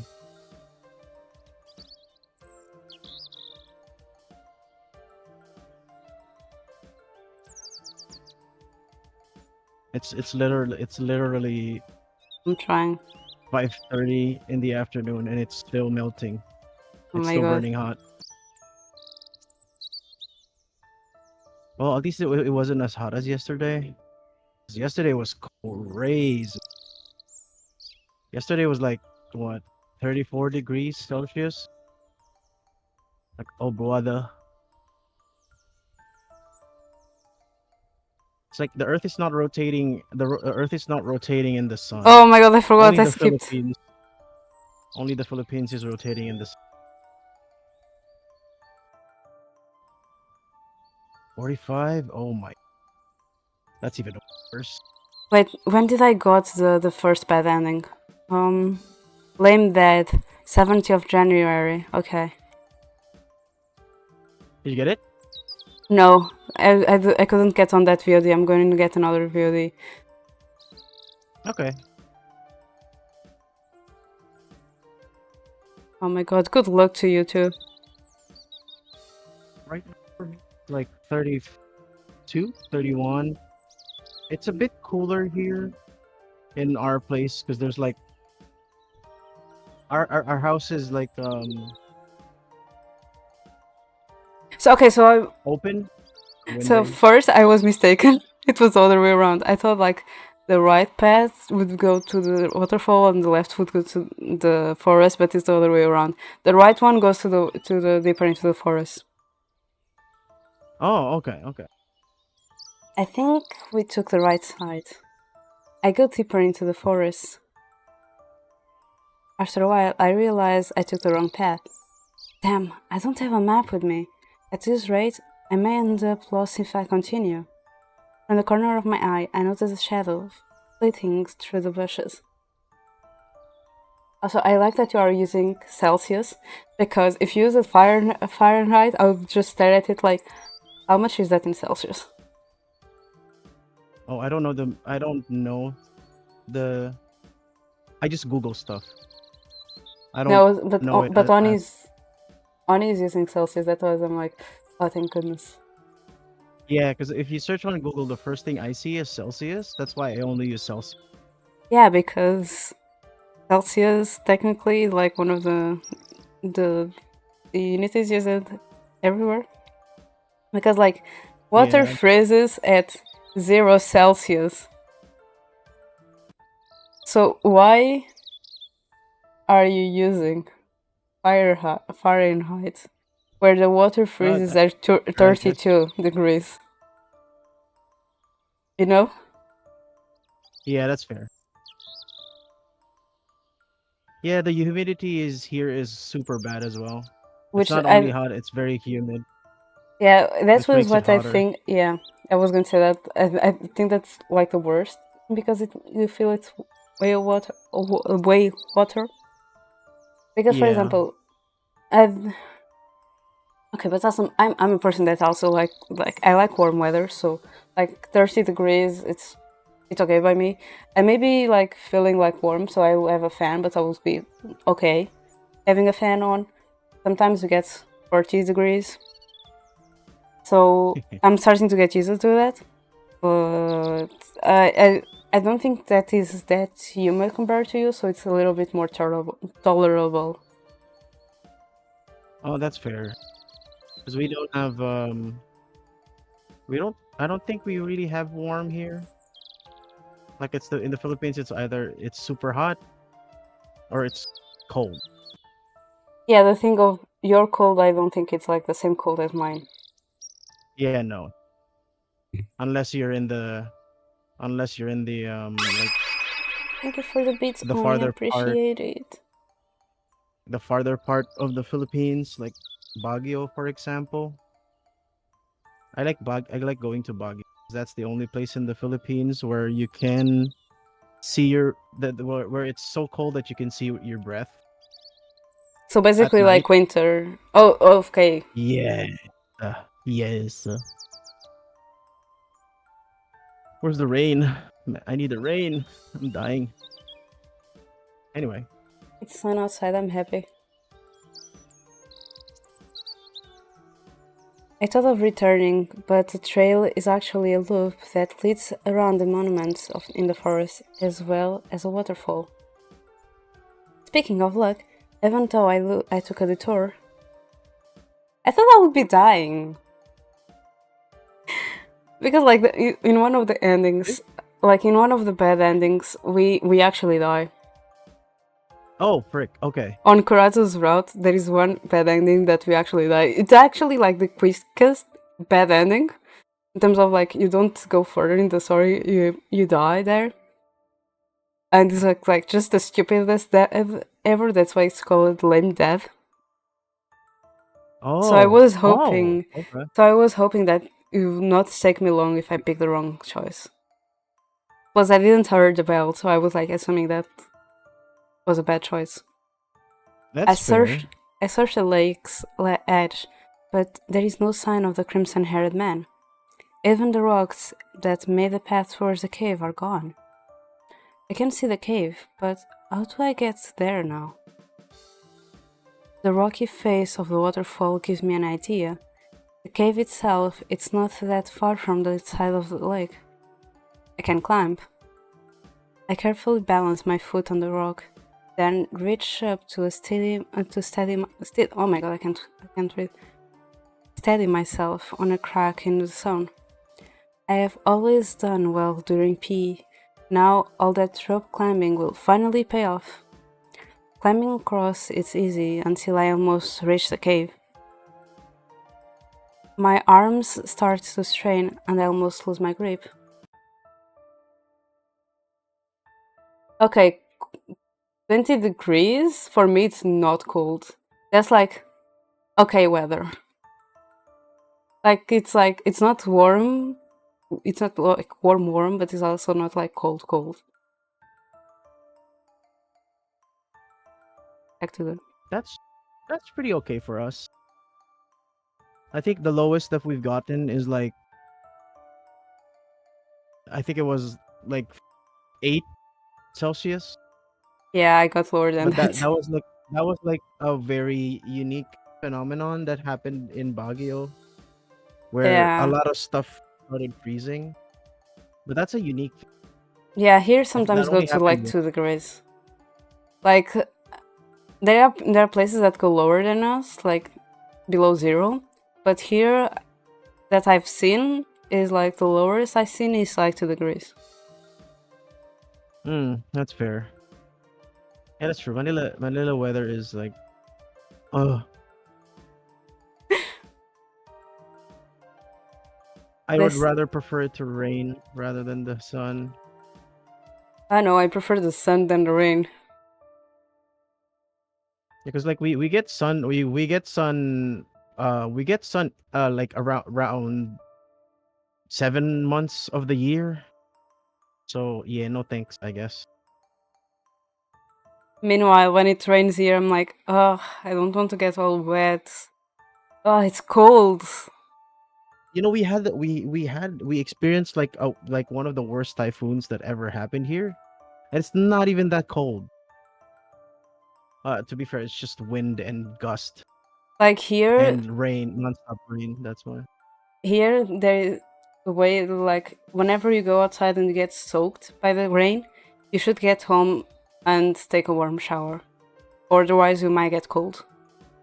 A warm shower. Yeah, because like you are outside. Damn. Normally here when it rains is also cold, so you need to at home and get a warm shower and change to dry and warm clothes. Otherwise, you might get sick. Okay, I guess that's That's why I don't like rain. But compared to rain, what I don't like also is wind. The cold wind, I really don't like it. Oh, I love the cold wind. I would die for the cold wind. No, no, no, no. Worse if it's I would cold like. wind and rain together, because you can't even have your umbrella. Oh, that's a perfect weather for the Philippines. Rain and wind. Well, not too much wind, just slight wind, not too much. Yeah, you don't have you Any can rain will choose. take it. You can choose slightly wind and slightly rain. When it's the two of them, it's the two of them, and you're gathering them. And it's Oh, like I would love that. I would love not like that like drip that barely like pouring soaks rain. anything. It's like pouring rain and like Oh, that's winds so that. good. When I said like you can't have your umbrella, it's because like your umbrella can literally turn around. So like it's no Yeah, use. yeah, cause like you know how humid it is here, right? And then the So if it's cars raining, pass. And then the cars pass and they don't care about you, and you just get soaked by the cars itself as well from the okay, puddles. that's no one likes that. Yeah. I think no one likes that regardless. I suffered from that one But day, and I was like, I don't want to get out on rain ever again. I hate it.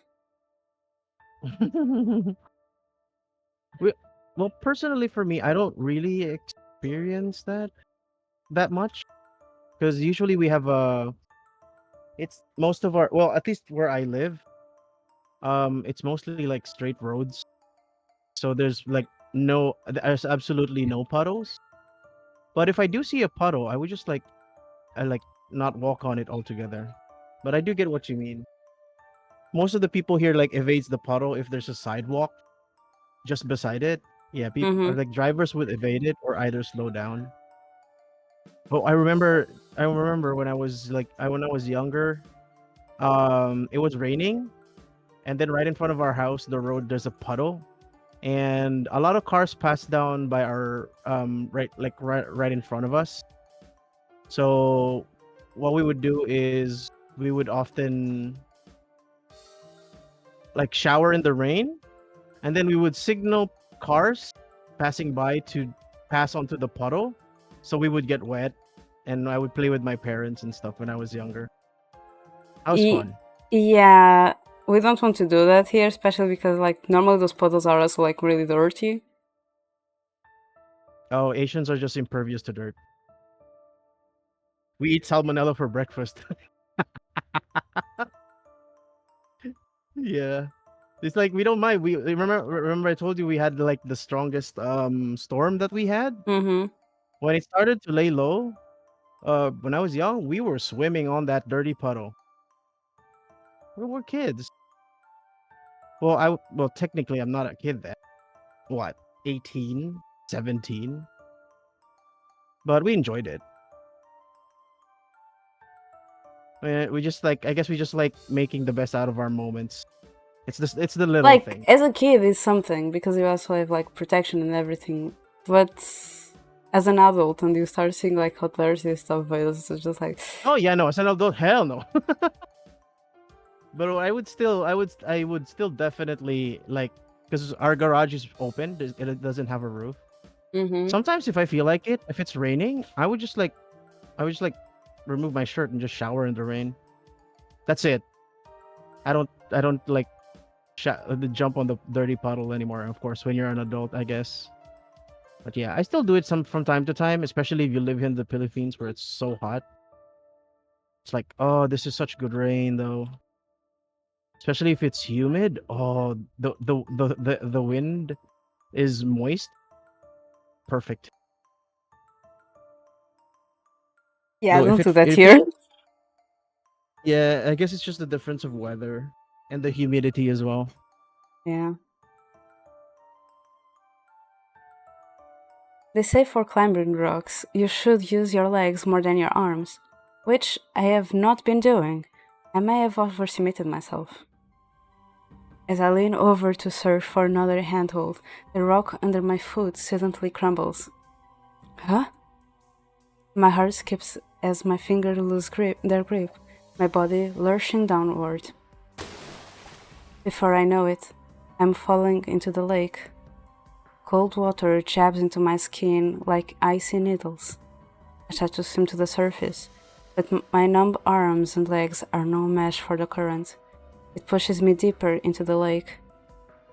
This is no good. I'm going to drown. I can barely see a thing. My lungs burn for air as everything goes black. When my it didn't die.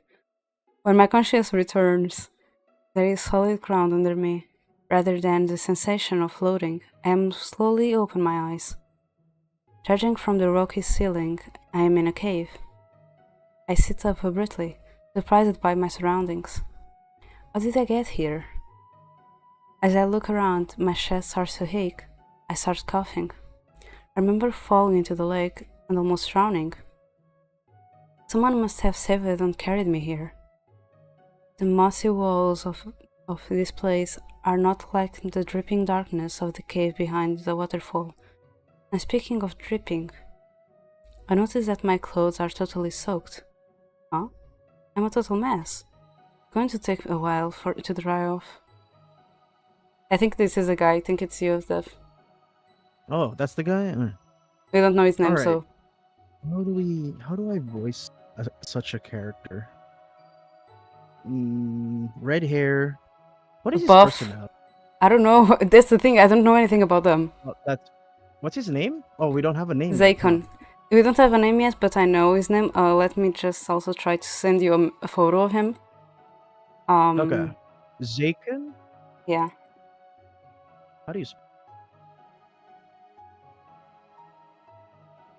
Oh, Zeikun. Okay. Yeah. Discord. I'm going to send it on the voice chat. Blunt and straightforward. He prefers to be alone and often asks or chases others away, even though he has a cool character. He cannot resist getting angry and persistent at people. Despite his bad attitude, he secretly cares for a lot for the one he likes. Don't spoil it for me, okay? Oh no, it's just a personality that's just written on Wikia. Okay. Okay. Well, I guess a good voice would be "You're finally awake." I know that voice. It's a crimson-haired guy from yesterday. As I turn my head to look, he places his hands on my shoulder. Are you okay? I stare at him in confusion but nod. Why are you so stubborn? I told you not to come back. You haven't explained it. My sentence is cut off midway as I start coughing again. You're lucky I was nearby. Otherwise, you would be a corpse at the bottom of that lake. Right? Well, thank you. Take your clothes up. I mean, Excuse me? There's no way he just told me to undress. I must have misheard it. Oh, then, okay, I think you need to see a clip, Zeph. What? Oh no! Oh no! I think you need to see a clip. Oh no! I know where this is going. Not this one. Okay. Where? Videos, clips. Oh, where is it?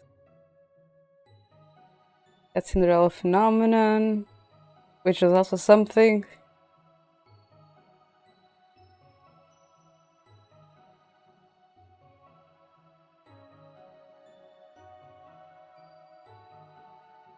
Ah, here. I'm scared. What am I gonna?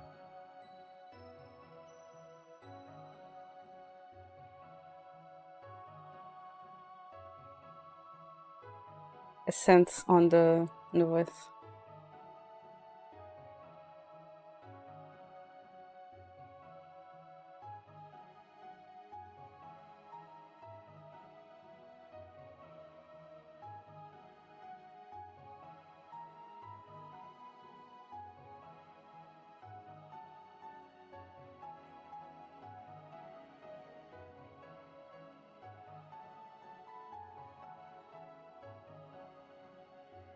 I don't know if he's listening to it or not.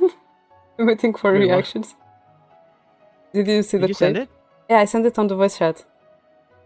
Oh, on the voice chat. I was waiting for DM. Yeah, I'm going to send it on the voice chat. Oh god, he's naked. I just saw the thumbnail.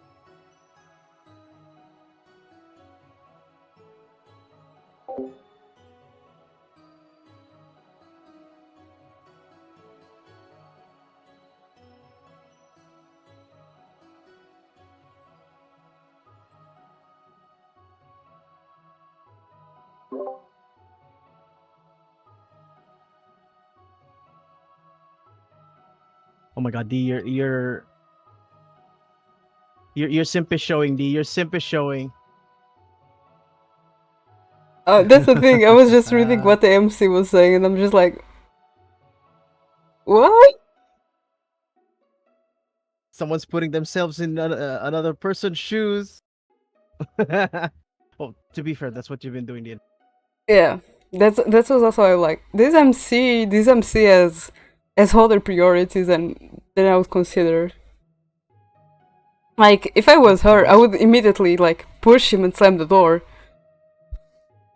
And she's just like, that's true. That's true. yeah. Meanwhile, she's just there staring at him and this build, and you're like, what the heck? Especially since like we are also in a similar situation. We are also like naked with only a towel around us.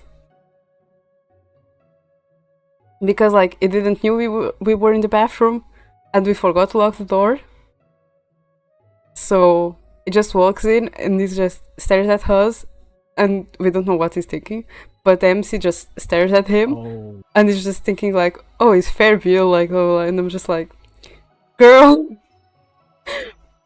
I can see that you have your priorities, like. Yeah, she has her priorities. I can't. The man wraps the sash from around his waist and takes his aori off. It throws a letter at me, and when he speaks again, his voice is a dull monotone. Wear this in the meantime. Leave your clothes to dry or your cat's cold. I'll be outside. He is stoic, yet considerate. I don't know what to think of him, but for now I'll just accept his apparent kindness. I hold up his aori, my eyes fixed on him as he walks away.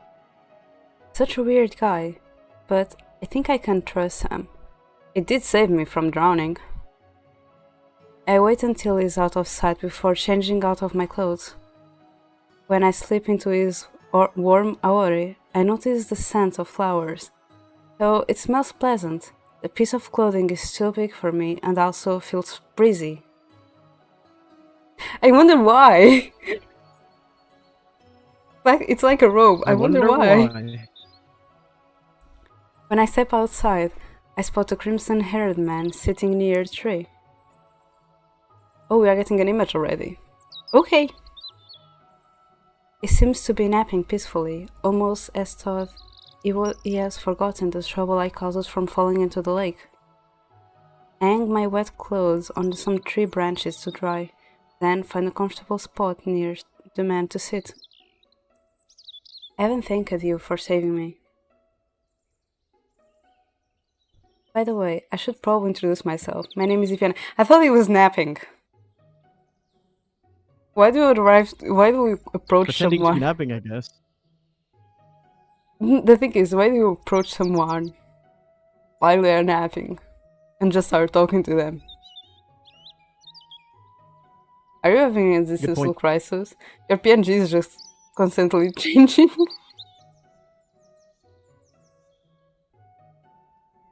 Oh, he's talking, okay. Call me Zeikun if you must. We weren't supposed to meet. Oh, we weren't supposed to meet for a second time. Oh, I like this picture though. When he opened his eyes, I don't know. Yeah, that was cool. Zeikun opens his eyes and stares at me suspiciously. His deep purple eyes are beautiful and somehow intimidating. I've never seen anyone with such a eye color.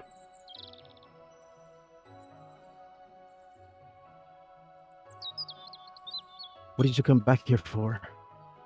I was looking for something. You're stupider than you look.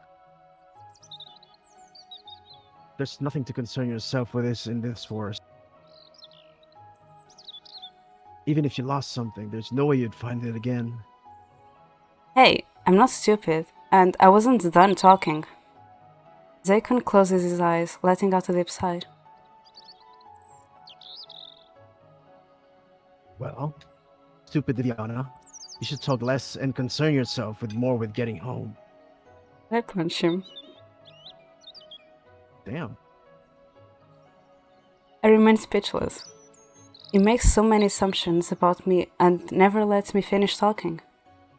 What's wrong with this guy? I've never met anyone this rude. He doesn't even know me. I sigh. I'll get straight to the point. I have my doubts about those rumors, but the fact is, a whole group of tourists went missing in the forest.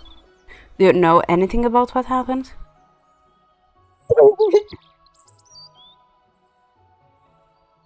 The change of the face. Zeikun's tone promptly turned sour. Demon does not exist. No, the demon does exist. Oh, the demon does exist. Wait, what if we somehow find out that he is a demon? Oh. Mayhap. For real? Yes, the forest is dangerous. Oh, the forest is a dangerous. Listen to the rumors and leave already. You can tell me what to do. Besides, the forest is a public space. It's not a public. Dan, what are you doing here? What are you doing in a dangerous place like this? He has to be the demon. He has to be the demon. He has to be. He has to be 100%. Zeikun takes a deep breath and stands up. I don't think this is going anywhere. Your clothes should be dry by now. Even with this sunny weather, my clothes can't dry that fast. Zeikun takes my clothes off the tree branches and hands them over to me. Go home. Don't bother me anymore.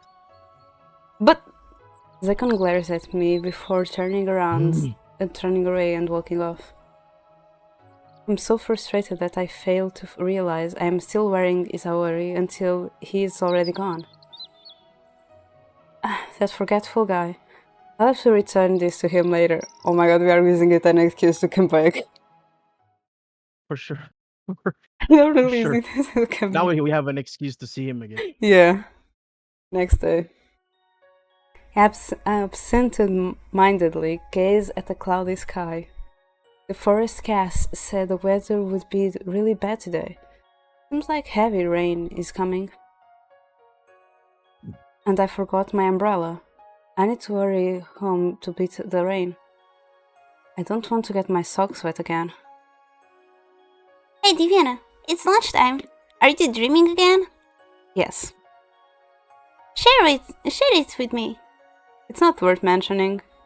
Boo, I wish I could remember my dreams as vividly as you do. I don't think you'd want to remember your nightmares. Even if they are scary, I'd still like to know. Wait a minute, That's new information. I didn't know we knew about our dreams and that we had a lot of nightmares. Because that's another thing. On Kurato's route, we got a dream of Kurato saying, Bloody saying, it's going to be our secret and stuff like that. Oh. And by the story passing, it felt a lot like related to its curse and with Raya's death. I laugh Also, at it's it. connected. Okay. Yeah. I laugh at Ikuya. Wait, let me grab my bento. By the way, did you know a massive storm is heading for our village? We haven't had one in ages. Couldn't be that bad. How will I get home without getting blown away? Don't worry. You should be fine. It's peak late at night, just to be sure not to go out then. Ryoji, have you heard anything from your dad about the missing foresters? They've sent out some research parties, but no results at all, or so far. They paused the investigation until the storm passes. This is random, but is there any chance people living in the forest? Living in such a place? No one is even allowed to do that. Are you still curious about the demon, Diviana? I was just wondering. If you ever consider exploring again, count me in. So the problem right now, since we picked Zeikun's route, is not the missing people, it's the missing tourists and the storm. Yeah, I think so. You two are so troublesome. That's a very interesting voice you gave to Ikuya. She feels like That's she feels like one of those girls, like it's like really cute, really high-pitched innocent. character. Yeah. Yeah, for sure. Like really sweet girls, you know? And for those I feel Yeah. like they will be like a more high pitched voice, and I'm just like, I'm struggling here. It's not my voice. You're doing good. Thank you. Oh, it's my turn? Mhm. We need someone to keep an eye on us. Why don't you come along, Ikuya? I'm not a babysitter. After sitting through the rest of my boring classes, I quickly go home. I hope we will be notified if the school closes tomorrow because of the storm. As I walk, the sky steadily grows darker. There is no doubt that it will start pouring soon because, like, I remember that in Korato Route there is nothing mentioning a storm. Oh, really? Oh. Yeah, and like the missing tourists were just something that happened in the prologue but was never mentioned again. Oh, I see. That's interesting. I wanted to go to the forest today, but it seems like I will have to give back Zeikun's Aori some other time. As soon as I reach my house, I feel the first raindrops fall on my head. Something is happening. I reach for the doorknob, but something feels out of place. Goosebumps rise along the back of my neck, and I glance over my shoulder to double check my surroundings. Oh, it's Shane! There is a single person standing in the distance. Why is Shane? A scarf flutters out from behind him like a scythe in the strong breeze. Oh.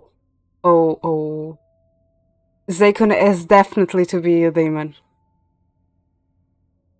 And we probably attracted Shane like this because we have his Aori. He has to be the demon. Zeikun has to be the demon. They're very obvious about it. Mm-hmm.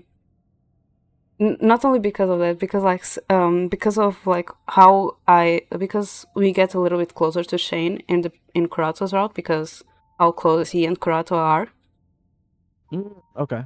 So Zeikun needs definitely to be a demon, and because we got his Aori at our house, that has to be attracted Shane to us somehow. Because how Shane personality is and his job is and everything. Oh, okay. Everything about him gives me the chills. Is he looking in my direction? I immediately avert my gaze and enter the safety of my house. Or otherwise, it would just be replacing Kurato and like the surveillance of us. Ew, that was creepy. Why was that guy standing there in the rain? Slowly and cautiously, I peeked through the curtains to check on the suspicious person, but he's gone. I prepare a hot cup of tea to settle my nerves and try to relax in the living room. The rain outside is oddly soothing, even as it spatters with increasing insistence against the roof and windows. The sudden sound of my doorbell startles me. I'm not expecting visitors. It can't be that creep. To make sure it is safe, I look through the peephole in the door. The main forest guy? Zeikun glares right through me as I open the door, his expression as dark as the black clouds. He is drenched from head to toe, wearing only a tank top and traditional pants. I guess he went through the heavy rain to get to my place. Zeikun, wasn't it? What brings you? Give me back my Rory. That's not a nice guy. Right. What other reason would he have? I gesture for him to come inside so that he does not have to stand in the rain. Wait here, I left it in my room. I leave Zeikun by the front door and return a moment later with the Aori I grabbed from my room. Here it is. Thanks for letting me borrow it. Before you go, though, how did you know where I live? I know this area. Talkative as always. Didn't Liorgi ask me to report odd people like Zeikun? No, I can't report him yet. I can't let him leave now, either. I'll miss my chance to get something more substantial out of him. I need a reason to make him stay. Wait, I don't think it's a good idea to go back in that heavy rain. You can wait here until it comes down. An awkward silence falls between us and Zeikun. Merrily stares at me. Are we getting all the guys living with us? Because right now I'm starting to feel like all the guys are going to end up living with us. I will for saving me. Zeikun snorts, but steps past me into the living room, hiding a smile. I close the door to storm outside. Thank you for that, Pet. I like how Oni is just like, yes! Yes. He is not self-conscious in the least, as he wrings his hair down, running his fingers through the long strands. I stare at his defined back. My thoughts get lost for a moment. What is this girl with the muscles? There's a problem with this girl and the muscles. I mean, with guys like that. Okay, I understand the part of the back muscles. Okay, I understand the part of back muscles. I commented this with Nomi yesterday, and I'm leaving that there. But like every single time, she just keeps staring. You gotta stare sometimes. At first sight, you would think he's only muscular, but his scars are more noticeable. I wonder what would have carved those into his arms. Hi Crimson, how are you? You're arriving a good time. Hi Taco. If I'm not mistaken, I think Crimson also had like a coming time, something similar to a situation like this before in one of my visuals. Oh, okay. With all these peculiar men showing up around my house, I better be more careful. I can't take on someone like him by myself. Then again, it did save me from drowning. He can't really be the one responsible for the disappearing tourists, can he? Hi Waker, how are you?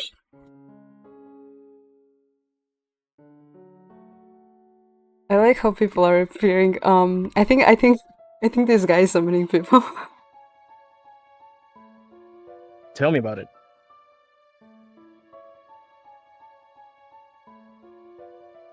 As if hearing my thought, Zeikun glares back at me. Its gaze bores into mine. It becomes awkward after a while. I should get him a towel for him. Now she realized that. After Zeikun fixes his hair and puts on his awari, he sits down on the carpet with crossed arms, facing away from me. I wonder if he has not forgiven me for disturbing his peace the previous times I met him.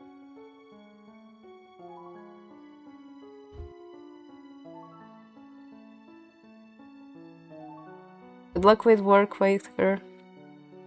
It's fine. Are you hungry? No. Are you cold?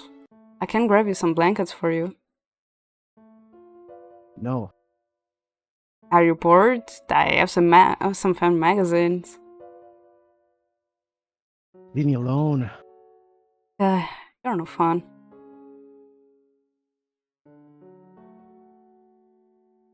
I'm not here to have fun. I need to return to the forest as soon as possible. So you're saying that staying in the forest and hiding in a cave is better than having a roof above your head? Yeah, because there aren't annoying people like you around. My eye twitches at his answer. If you're cool, Divana, you have to play along if you want to dig deeper into his background. You know, it's prohibited to live in the forest. If they catch you, you might get arrested. Zeikun shrugs off my warning and stays quiet. Since you are familiar with the forest, is there any chance you saw the tourists? They've been missing for a while. If you have any information that could help, their families would be grateful. Rumors say a demon took them, but that sounds like silly to me. Why do you keep asking about those tourists? Stop digging into the matter. He brushes my question off again. Talking with this guy is like cracking nuts with bare hands. His suspicious attitude and vague answers make me certain he knows something, at the very least. If a direct approach does not work, I should try something different. I take a seat on the couch and keep my eyes on Zeikun. Oh, it's a staring contest. Stare all you want. You won't get any answers from me. I wasn't expecting to. You don't have to keep me company. You can go. I don't want to. Zeikun glances over his shoulder for a second. Just when I think he's about to say something, he looks away again. I want to know more about him, but asking might make him upset. I stare at Zeikun's clothes, hoping to find a clue about his identity. Perhaps he practiced rituals. Did I offend him by assuming he lives in the forest? Maybe I judged him too soon. Hey. I nearly jump when he starts speaking. Zeikun turns to me and looks into my eyes. Why are you so bothered by that demon? I don't believe the rumors, but I'm curious about what caused them. The real murderer might be using it as a cover. I wanted to do more research about the demon, in case they are. Perhaps I will understand their intentions as well. I have a bad feeling about this disappearance. If I don't do something, I may end up like them. I don't want to be a sitting duck.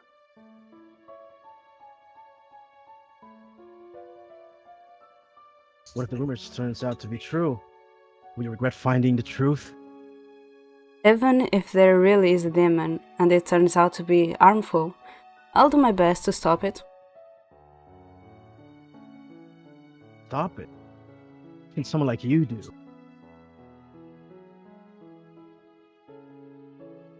I don't think you'll be surprised by anything you find. There are negative rumors of demon for a reason. Save yourself the hassle. You won't gain anything from knowing this. You are definitely the demon. I'm going to discover the truth one way or another.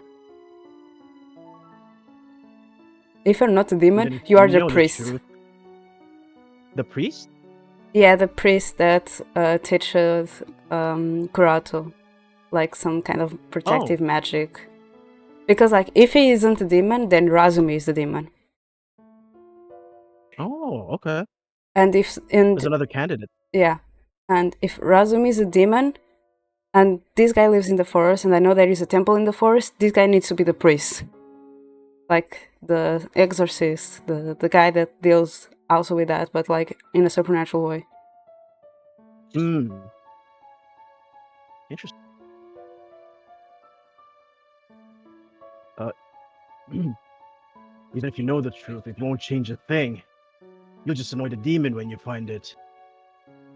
I don't understand. The truth should give the investigators a better direction, shouldn't it? I'm not waiting until I'm next. I'll find out what's causing the disappearance, and then find a way to stop them. I don't get why that upsets you, but what I do isn't up to you. Give up on. Zeikun mumbles something, but I do not hear the last few words. He lets out a soft sigh and stands up, walking to the front door. I won't keep you up anymore. Go to sleep.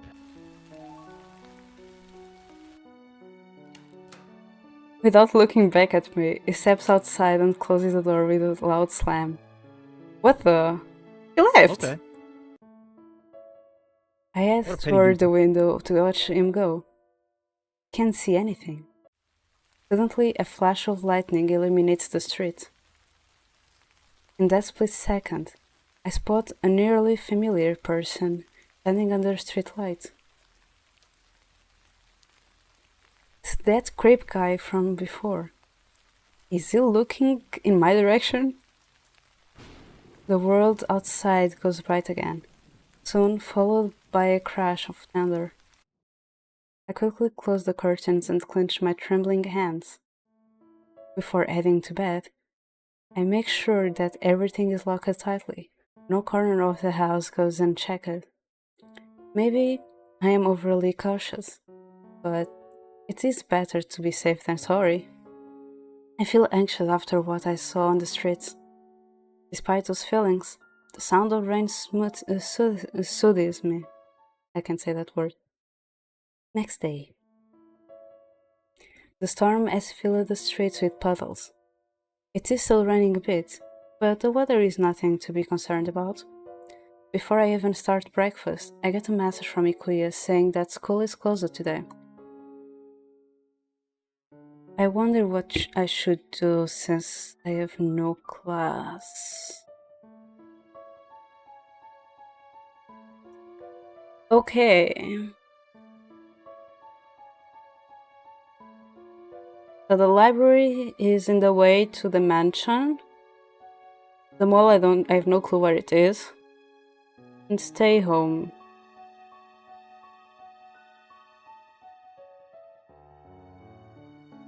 I'm curious about the mall because I have no clue. That is a place that is never mentioned, was never taught before. Oh, was this the first time? Yeah, this is literally my first time playing this route and also hearing about the mall.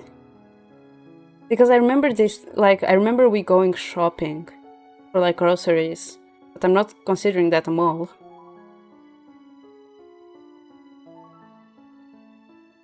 Because if the place we get the groceries is also the mall, then the library is on the way to the mall and the mansion and probably the forest. Oh, okay. My thing is, the only thing that makes sense for me for Zeikun is stay home.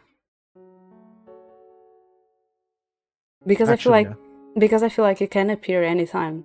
But since I want the bad endings first, I'm trying to go other place. Okay, this is not the right choice because I didn't hear the plink. It's good. Oh, there's a plink.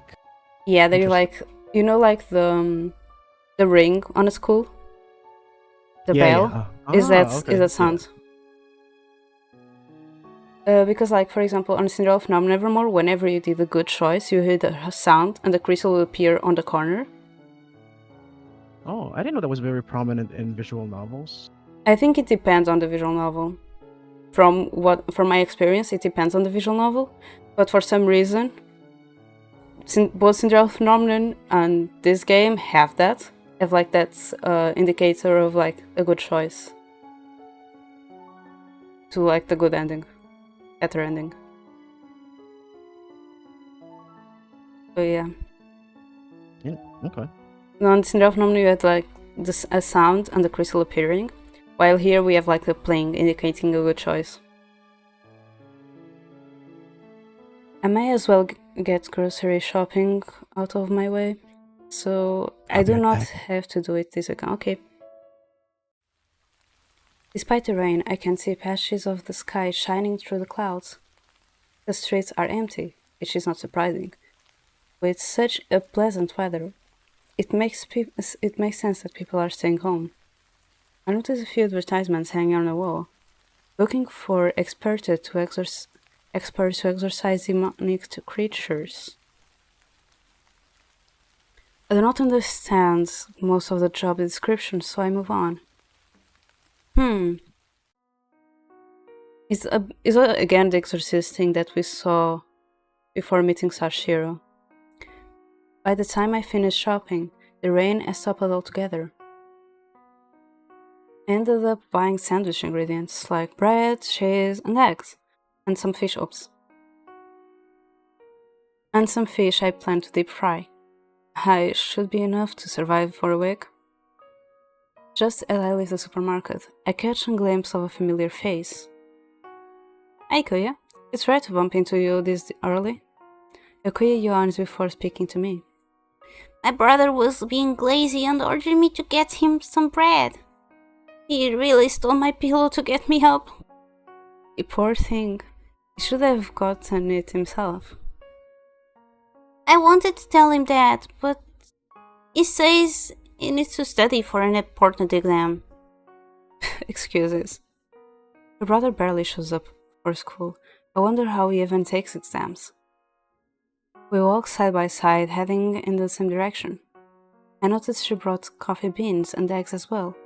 Not just bread, despite her complaints. It looks like she's making a luxury breakfast. Did you hear the storm last night? I couldn't sleep because it was so noisy. Were you scared, Viviana? Nah, I actually sleep better when it's raining. I sleep better when it's raining. Except this time I end up locking all my doors and windows. Why was that creepy hooded guy standing in front of my house? And before that, I had to keep an eye on Zeikun, who was acting suspicious as always. I was lucky to get any sleep at all. Do you think this village is cursed? What makes you say that all of a sudden? Remember that old folk tale about the forest demon? When he went on a rampage cursing everything and everyone. Scary storms like the one last night make me wonder if that's how a demon throws the tantrum. Okay, it's silly to believe all those tales.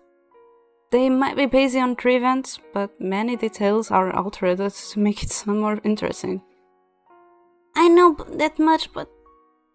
I noticed she's carrying another bag filled with garlic. In case the demon is actually a vampire, I can prepare it. Possibilities are endless, but you choose the weirdest one. I have some garlic to keep you safe, Diviana. Akuya pushes a handful of garlic into my hand. Not wanting her to worry, I accepted her gift. You're always so thoughtful, Akuya. If a bit silly. Thank you. Next day. The students are more restless today.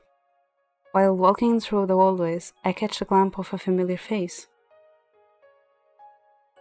He just runs. He bumps into us and runs. A green-haired guy walks by. His face is covered in a black gas mask. What is a person like that doing at my school? Even the students around me look at him with confused expressions. Is he actually a student or an uninvited guest? Wow, is that an elite class member? It's so rare to see them at school. He just glared at me. His eyes are so icy, it creeps me out. I notice the cross emblem on his tie. His uniform is different from any other student or any other class, so it must be an elite. I heard they act however they want because they have their own special rules. Yeah, they don't get penalized for skipping class. Aside from Ikuya's brother, this guy is the first elite student I have seen at school. It does not give me the impression they are all as attractive and intelligent as the rumor says. Zeph is gone and I need him. Hey, you're spacing out. Oh, Ryoji, do you know that gas mask guy? That green-haired dude? If I remember correctly, his name is Shane. I think he works in the same department as my dad. He barely attends class and focuses more on work. Guess that's why you've never seen him before. It's still unfair that these elite students get away with that. Sadly, we can't change the rules. I still find that Shane guy strange. Say, Diana, have you seen any suspicious people lately? Well, this Shane guy has been walking around my neighborhood quite often lately. I think he's observing me, to be honest. It's kind of creepy. He's like a stalker. I see. Don't worry about it though. He isn't a bad guy. Shane isn't my only worry. I've been also seen a strange person who wears traditional clothes and lives in the forest. Maybe he's one of the priests? I know there is a group of them who sometimes practice their rituals in the forest. Ah, right. Are you still thinking about the demon rumor? Nah, I'm skeptical about it. Rumors stay rumors. I need cold, hard proof to know if something is real or not.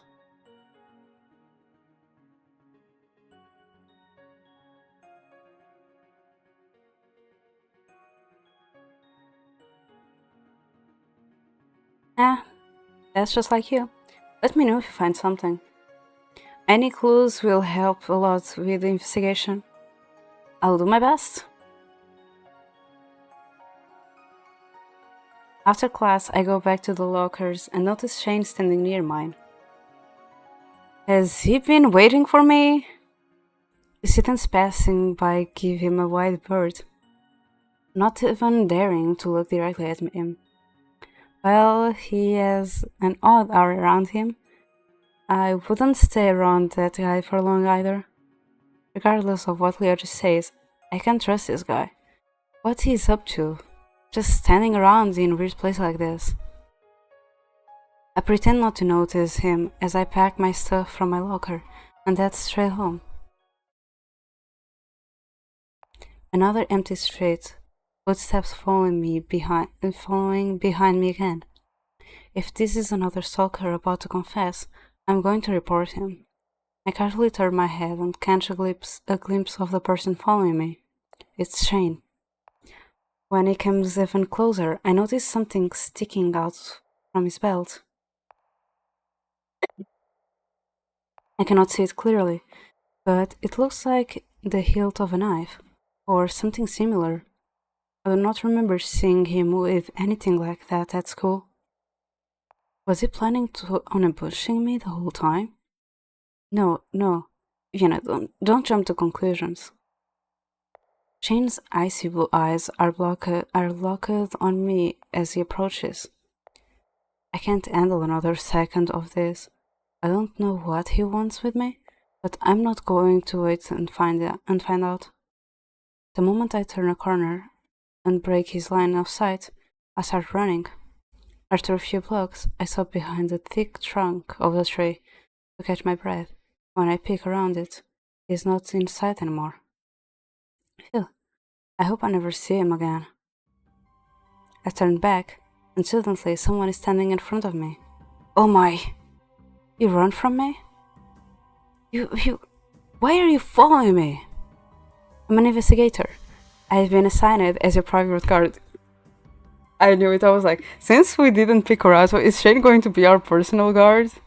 Seemed like it. Oh, wait. What? I thought you were planning to kill me. That weapon in your belt. Shane raises his eyebrow and looks down at where I'm pointed. This? It's my gun. I rarely point it at civilians. Phew, thank goodness. I saw you a few days ago. Have you been watching me this whole time? Yes. Couldn't you have told me? You creeped me out. Back to being creepy. Still, I'm relieved to know we are on the same side. Guess Ryoji was right. Thanks for keeping an eye out for me, but don't get too close. Keep some distance, okay? I don't have good experience with people walking behind me. As we walk further, it does as I ask. Even though I understand his motives now, it feels weird. What would people even think if they saw us like this? Never mind, we should walk together. We're both students after all. I just at Shane to come closer, but he does not budge. You don't have to act like strangers anymore. My name is Iviana, and I'm a second year. I already know everything about you. Like what? I'm Shane, elite class student. I like how he was like, never mind, I'm not saying anything. Is that just my question, huh? There are many things I want to ask him, but it does not look like a talkative one. Even so, I better give it a try instead of walking in silence. So I pick Zeikun and I'm having... Oh.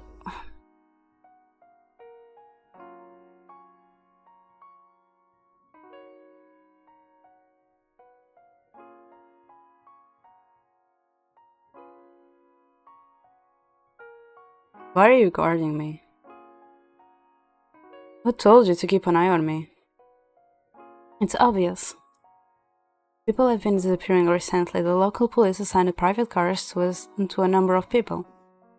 Good to hear that you guys take fast action, but just a number of people and not everyone. Your neighborhood is at high risk. Chen gives a brief explanation but does not go in detail. A bit later, we reach my place. Chen tells me to stay home as much as possible. This way, it will be easier for him to keep an eye on me. He also tells me that he is guarding other people at the same time. As I am the only student under his wing, he has no choice but to follow me to school every weekday. It feels like I am the sheep on his shepherd.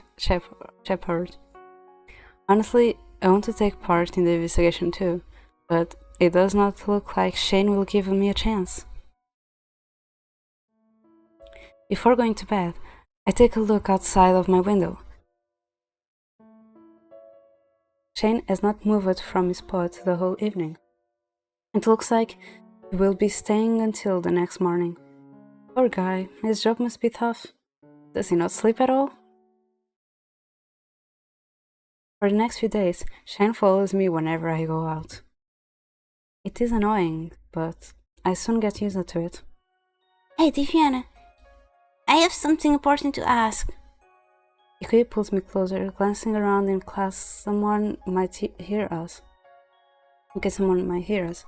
Huh? What is so urgent? Did you know you've got a new stalker?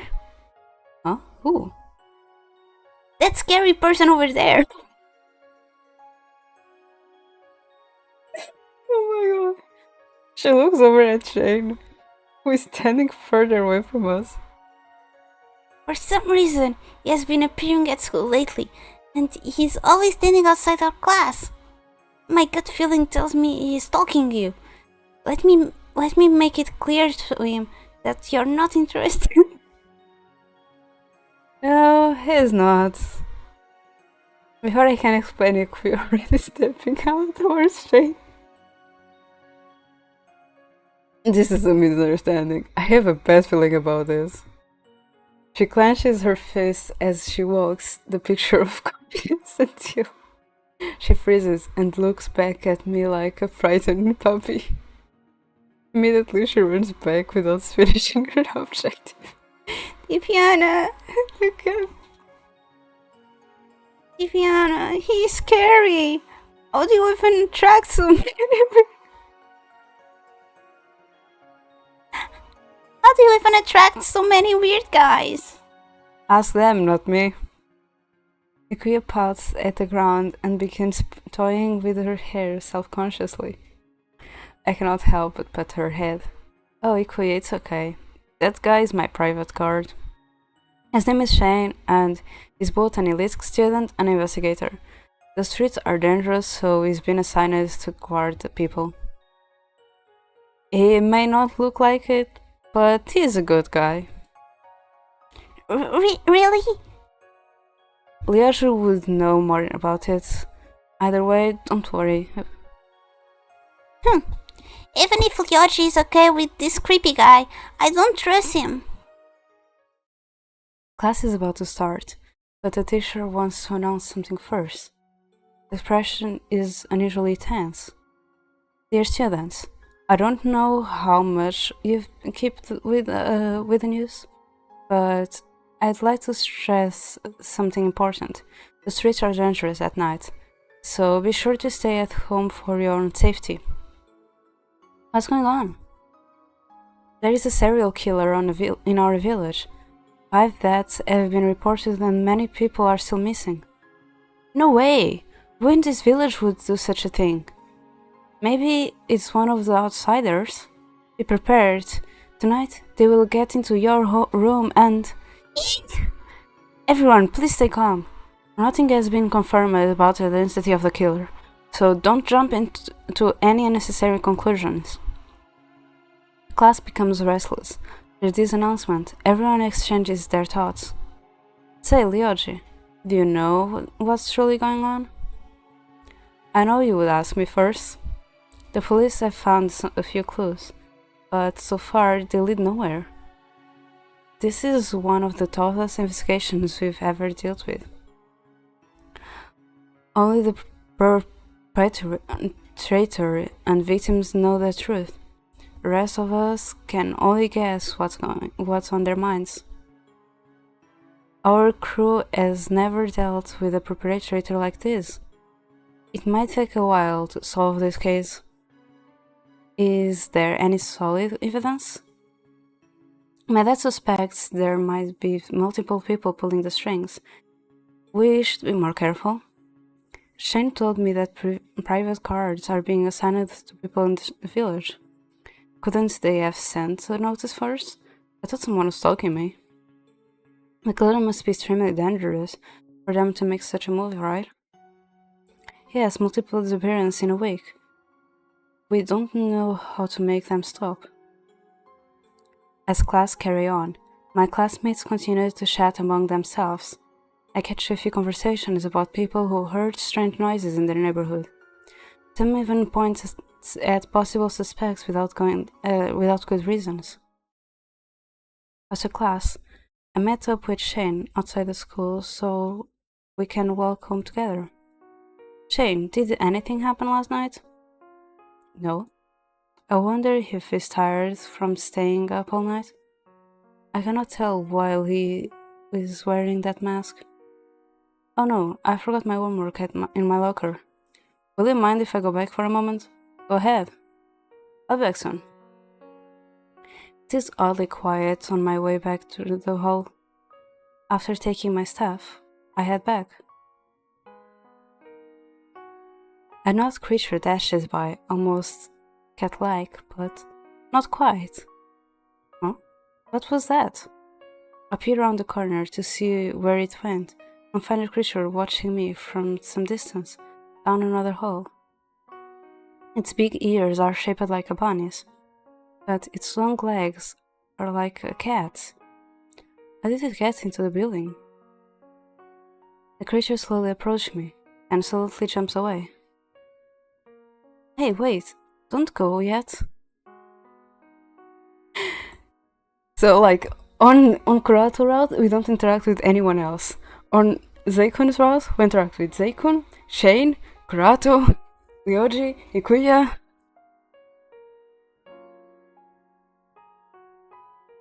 Out of curiosity, I decide to chase after it. I want to look at it more closely to make sure it was real. Keeping my eyes sharp, I successfully follow it all the way to the forest. Finally, it stops in front of the bushes and turns to me. There, I don't want to hurt you. As if it understands my words, it hops towards me. I reach out my hand and pat its head. The fur feels soft like silk. Oh my, you're so cute. You remind me of a rabbit I used to have. Both of its tails bob happily. It seems this creature is real, after all. Did I discover a mutant cat? The creature stares at me with sparkling eyes and suddenly jumps into my arms. Wait, I don't have food or anything. Don't cling onto me. Ah, your fur tickles. Anyway, did you lose your owner? I have to bring you back. You must be worried. After hearing that, the creature jumps off into the bushes. Did it get scared or something? I can't chase it further. Interesting creature though. It does not take long before I realize that Shane is still waiting for me. I run back to school before I can start to worry. Between dinner and the new information on local crime, I find it hard to concentrate on my homework. When I start to think about history, my mind goes straight to the forest even before derailing completely. The news shifted from the missing tourists to the disappearance of the villagers.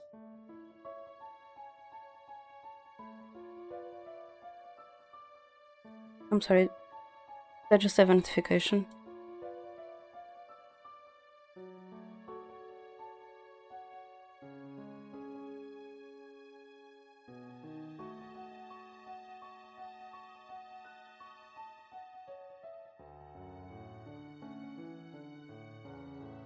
While most news articles focus on the investigations, there is an increasing number of exorcists. I don't understand why the demon has anything to do with this. The homework still needs to get done, so I do my best to finish it before heading to bed. Got to catch them all. Before I know it, I fall asleep. I feel the wind blowing through my hair. It is bitterly cold. All over my body. I want to turn my body, but a firm hand stops me with a squeeze. Something is wrong. Remember that I closed the window. It should not be possible to feel the wind in my room. Damn, I thought I were asleep. Before I startled my eyes open. As the numbness of sleep slowly dissipates, I realized that I am being held aloft in someone's arms. I shove my bangs from my face. The wind whips my hair back. What is going on? Let me go. Don't scream unless you want me to drop you. Ignoring the warning, I scream around, but the man's grip over me is like steel. I cannot wiggle myself free. My eyes are still barely clearly, but I can see the night sky above me, filled with bright stars. Down below us, tiny lights are scattered across the darkness. Suddenly, I realize there are houses and street lamps. I'm flying? Wait, what? I look up at the person who is holding me, but it is dark to see. You're the kidnapper! I am being kidnapped! Oh my goodness! Take me back home or things won't end well for you. Did you shout any louder? I should have taped that annoying human mouth shut. I continue screaming at him. You're going to pay. Without thinking, I raise my fist to give him my best hit when something like a scream of firework sounds from below. The man carrying me loses his balance as a blinding ball of light rushes over our heads. We are nearly sent into a stomach-curdling spine, but he regains his momentum. What? The flash of light barely misses us, then another and another. Damn you, forest ogre! I manage to dodge a few more attacks, but it is not long before one of them grazes the man's arm. He grunts in pain, shuddering until his grip on me gives away completely. My heart skips when I glance at the ground below. Wait. He drops me. I desperately cling onto him, but my hands slide down what feels like a shirt until there is nothing but hair against my fingers. What the heck? The last I see of my kidnapper is a massive silhouette of his wings against the sky. My stomach seems to turn upside down as I fall, rapidly approaching the lake below. I hit the water with a painful splash. A moment later, I sink like a rock. Speaking of luck, pain travels throughout my entire body, but I push myself to swim to the surface, then crawl out of water. The lake was deep enough to soften my fall, but I'm sure my body is bruised all over. I drop onto the grass and gasp for breath.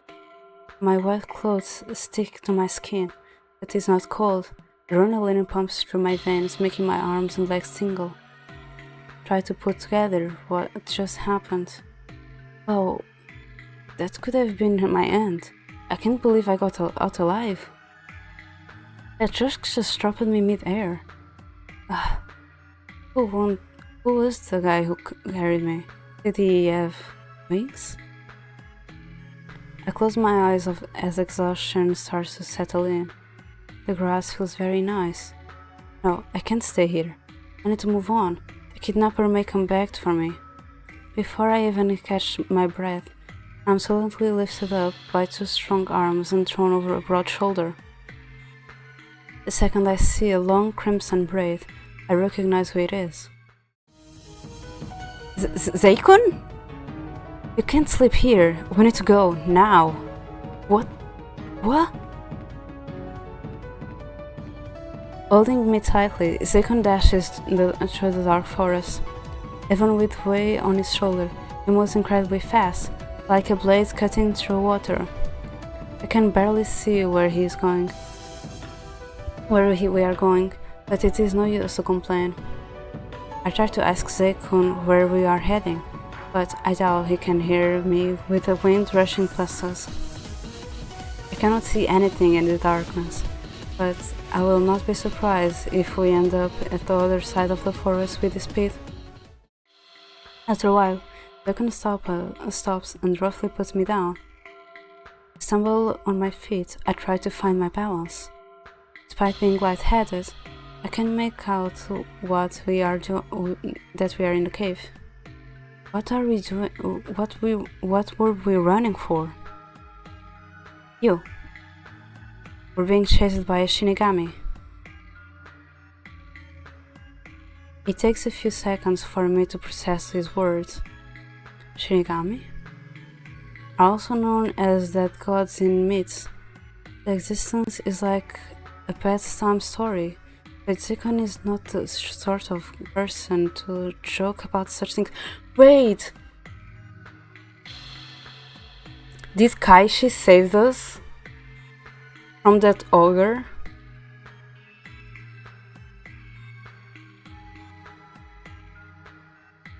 The one who kidnapped me was a Shinigami? You're so You're slow. so slow. Oh my god! Anyway, we need to stay here for now. Sorry, I didn't mean to scare you.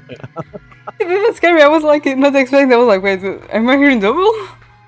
Yeah, Huh? Because I'm like, you're so slow, and at the same time I hear you're so slow. I'm like, huh? Why would the Shinigami kidnap me? If my time was up, it could simply brought a message. I don't think because we heard. Because it's like if because Kaishi is a Shinigami.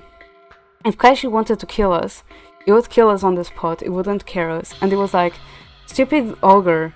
So we were being chased by something, and Kaishi saved us. And Zeikun thinks that Kaishi is after us to kill us. This is. I don't know what happened. Also, I was right about Shane. Because since we didn't pick Kurato's route, Shane ended up being our personal guard instead of Kurato. Well, that makes sense. Thanks for saving me. I was just passing by. You're lucky I found you. And found us already in the lake again. They'll come after you again. Good luck, because I don't know if I'll be there to save you next time. His sudden coldness makes me freeze. This is the second time Zeikun saved me from the brink of death. Twice is too often to be coincidental. I look outside the cave. There is no chance I can find my way home in this darkness. I do not even know where Zeikun has taken us. Hey, you should lead me out of this forest.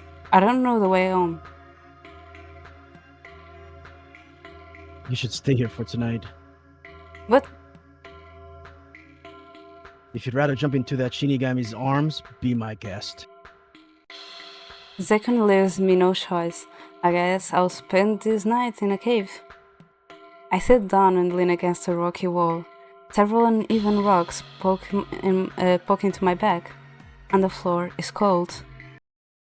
Suddenly, warmth covers my body as Zeikun lends me his Haori. Aren't you cold? My body isn't tiny and fragile like yours. I won't freeze. To my surprise, it sits beside me, pulling me close so that I am leaning on his shoulder. I thought you would leave me alone here. Zeikun only answers me with silence. His words contradict with his actions. I can't tell what he thinks of me. I'm glad So he didn't. Sundari. I was thinking the same. Tun. I am glad he didn't mock me this time. It wasn't my fault for ending up in the forest again. Will I be able to sleep in such a place though? His body is warm. This might be not so bad. Thank you for saving me. I am lucky that you always happen to be there when I'm in the pinch. This might be a strange guess, but were you the one who shot the flashes of light? You're right above the forest, and there wasn't anyone else around. You must be a forest keeper. It should have been obvious, but I was looking too much into the other rumors. I'm not going to bother you anymore.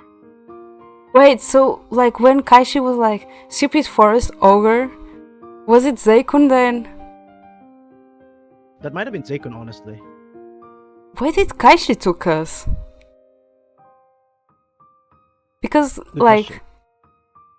when we were like, are you kidnapping us and everything, it was like, just stay quiet, like everything is going to be okay kind of reaction. Like if he was trying to save us. I'm just like, and knowing Kaishi, if he really was sent to kill us, it would kill us on the spot. Yeah. Oh my god.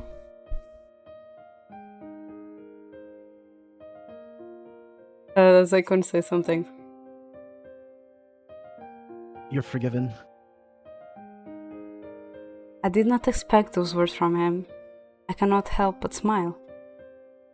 Before I knew it, I fell asleep peacefully. And this is a time for me to end, because it's 1 p.m. and I want lunch. That's fair. I have to go to bed soon anyways. Yeah, so it's fine. Perfect timing.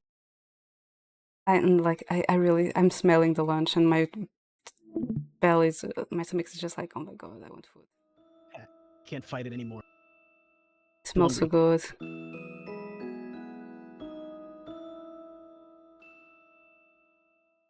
Okay. This streaming. Oh my god, you are picking. I do be. There's your I'm hiding PNG. in the corner. Go back there. Okay. Who is streaming? Leaf is on. I haven't tried Leaf in a while, and we are playing a visual novel, so it'll be perfect for Leaf, right? Oh, 3 hours. Ooh. That's a long time to be streaming.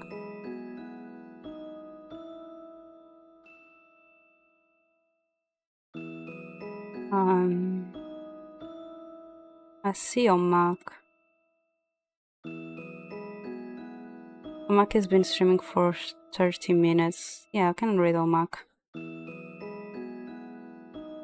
Yes, the commercials. I love it. So the read message is here read. I should do a comment by now. I should stop being lazy.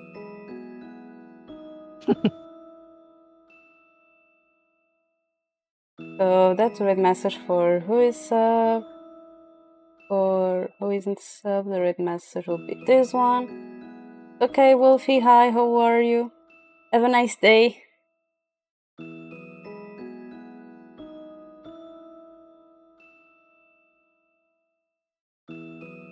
So we are reading Omak. So yeah. Thank you so much to everyone who joined me today. Thank you, Zeph, for joining on voice acting. Thank you, Ani, for the baits. Of course. And I'll be back next week. Zeph, any plans? Oh, me? No, I don't have anything. I guess I have a stream tomorrow. That's it. Check Zeph when he's streaming tomorrow. Tomorrow today. That was out of nowhere. Tomorrow Thank you. today, because it's technically tomorrow for you, it's today for me. It is. Oh, well, it is already today for me as well. Yeah, I'm talking Time about the zone. fact that you haven't slept yet. Yeah, I'm about to hit the bed. I'm EP as well. Yeah. Yeah, thank you so much everyone who joined me today, and bye-bye. Thank you for the hydration. And the stretch. Thank you for the rhythms.